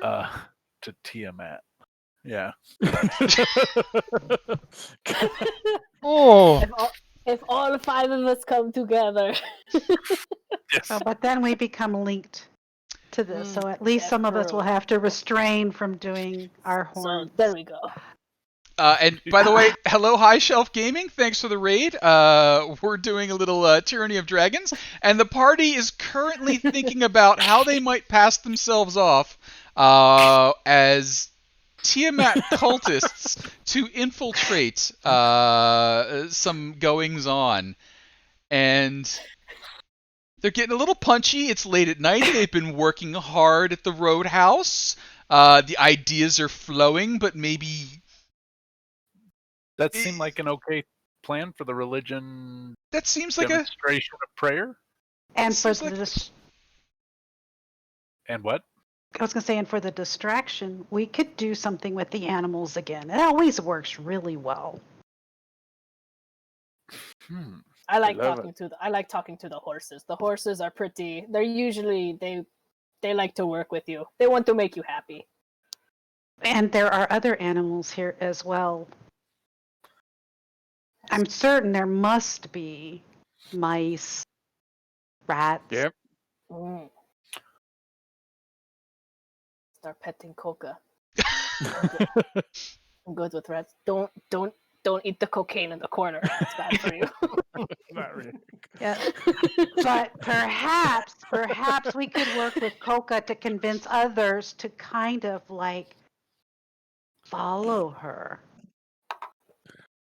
Coca, do you want to be a goddess? There you go. And then they would fall, and then all of the rats would follow the Coca goddess and scare. Sorry, I am getting too far into this. Really scare Bo while they could just come pouring out of the storage room and out and then back someplace safe because we don't want them to get hurt. And then he could actually drop the manifest somehow because maybe we could make that happen. And then, There are a lot of imponderables in this. well, But isn't it a fun idea? Could you imagine just a swarm of rats being like, and then Bo being like, ah, and then like he drops something, and then like the rats pick it up No. in their little teeth, and then they run out. It's a fun. I don't know if it'll No, work, but it's a fun. I can't imagine it. but then we could bring it back to him and he will not know that we, or hopefully will not stop to think that perhaps we will Yeah. have looked at it. Yeah, You can we do we this? saw a wave of rats take your benefit. It will happen while it would have You to have the happen. power to make this happen? I don't know. Well, we could ask. I'm And so happy your mouse's name is Coca.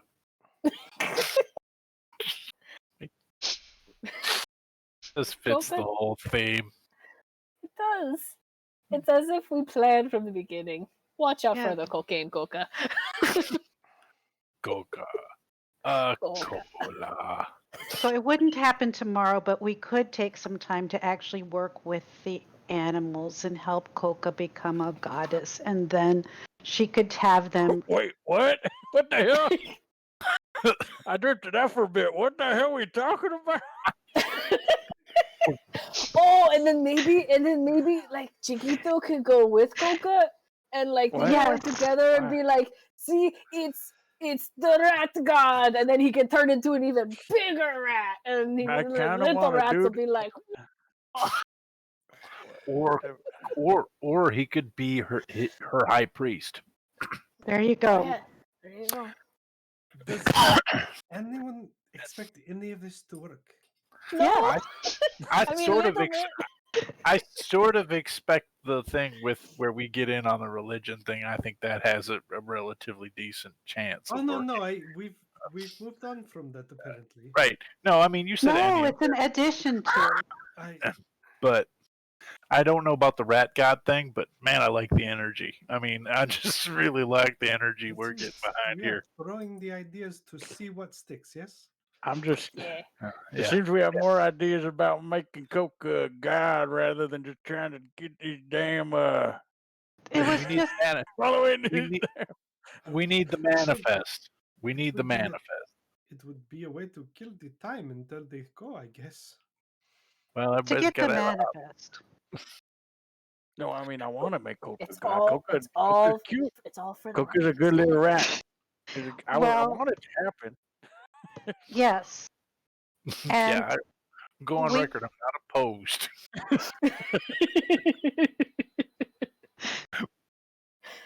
so Just wanting to table it until we come up with the plan that gets us at the manifest. To be fair, I would like to see a little bit more of the how you actually do it, as opposed to simply saying you do it.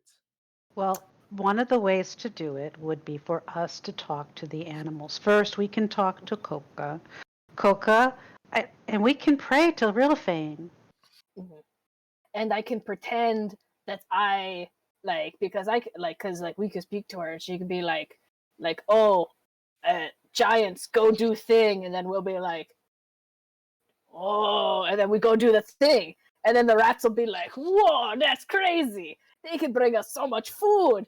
I don't know if they'll like the stuff that Pete makes, but I mean, rats aren't picky. They eat about everything. And it's a magic spoon, so maybe it will be perfect for the rats. And Are we then, thinking the spoon now? no, we're just getting the food for the spoon. Oh, okay. And then once so this could take a couple of days, but we could work with them to We But understand. we don't have that. We got to leave in like after tomorrow. Like tomorrow's it. That's day 3, and then some of us are on the carts, right? Like we don't have that much time. unless I'm we just- need to leave ourselves and just disappear. It's true. Well, we can we do that. might have to put a pin in this coca idea and save it for later, where we have more time to establish ourselves as a rat cult. I'm just happy that I'm just happy that they forgot that we were supposed to go work on the road today. What you really need are rat-sized brochures. But I'm That just sounds saying. adorable. It does. Yeah. I They don't smell think they can read though. No, I'll be little tiny pictures. Coca, is there a rat language that you write in? Like, do you make little like little rat feet symbols like from that Dinotopia movie? Just like what? yeah, Dinotopia. It's like dinosaurs have a language and it's just like feet that go like up, left, down, right, and then like. But yeah, Huh. I legit asked Coca if she has a secret written rat language. When Chiquito turns to a dinosaur, he just says kill, kill. I mean, I say a lot of stuff, but that's all that comes out, unfortunately. Um, Are you okay? I'm good. You all seem to have that well in hand, so I There it was is. happy to just sit back Yep. and It's the just third hour. enjoy It is my the third audience. hour. It's Yep. always Yeah. the third hour. Enjoy the audience aspect of being a DM. So Coca looks up at you, and unfortunately, it is a little too late for me to come up with something clever. But I'm sure there is a rat language that she is willing to impart to you. It mostly involves of leaving those sorts of marks. Um, but it's not a complicated language. It's got a few basic symbols. Um, you know, uh, cheese this way, trap here, that sort of stuff. So more like what do they call them? Hobo signs, whatever. Yes. Yeah. So Gotcha. that sort of thing. Which Rob, the rats they have actually. the rats have written language. How else would they get all those tails down? That's true. They have written Mhm. language, guys. It's very simple, apparently, but they can write. We know they're very smart. Look at Coca. I know, right? Wait. So as far as actionable things, I think my takeaway was on the second day, you will start doing some religious observances aimed at being attracting the attention of Tiamat. There is some interest in the manifest. However, the efforts towards the manifest have been delayed until a full cult can be built around your rat god idea. So that one's been tabled for the moment. Let's see if we can get Wait, through. It's on the back burner. It's simmering. We'll work on it. That's basically how everything in this place is cooked. Pete just puts it on the back burner. Some days later, he brings it to the front burner and then hits it with a spoon. So I think what I still need is the elected officials to do the religion, the performance of persuasion, and the deception checks. okay. So I think we've come full circle to that. I got a lot can do done. deception for sure. Deception for sure. Okay.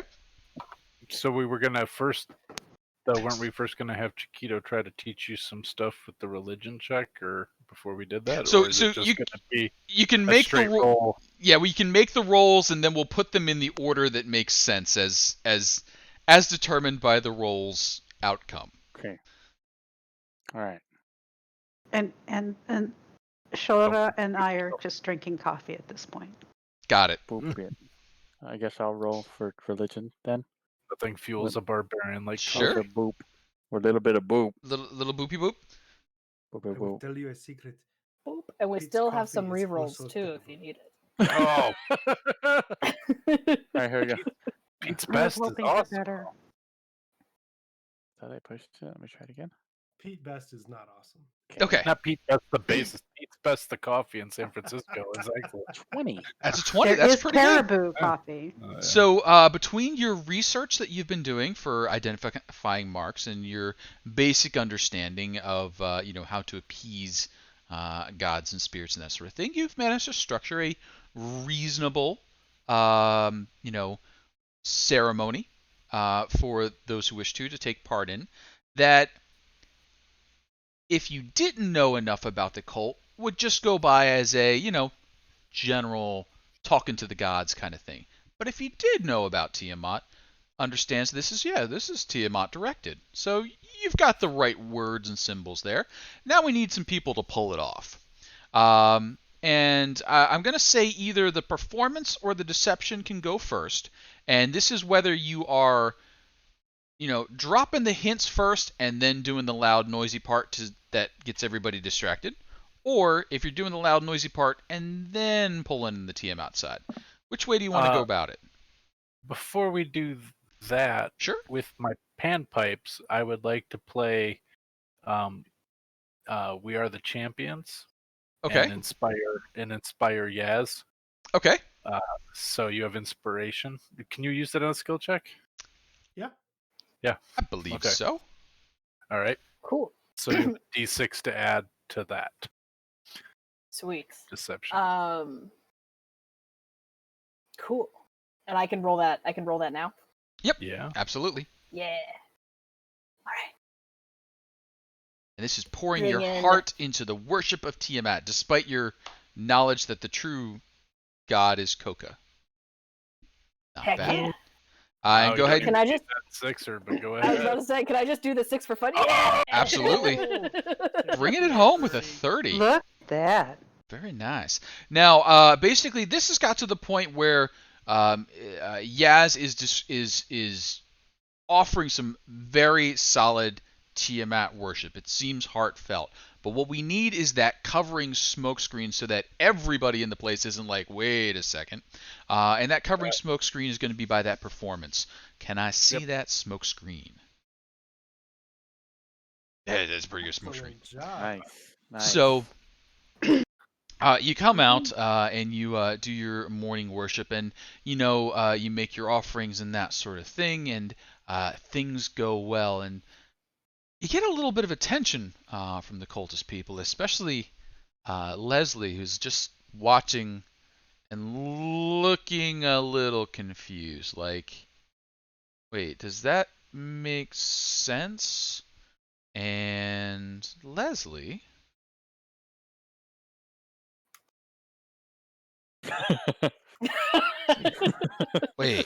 Wait.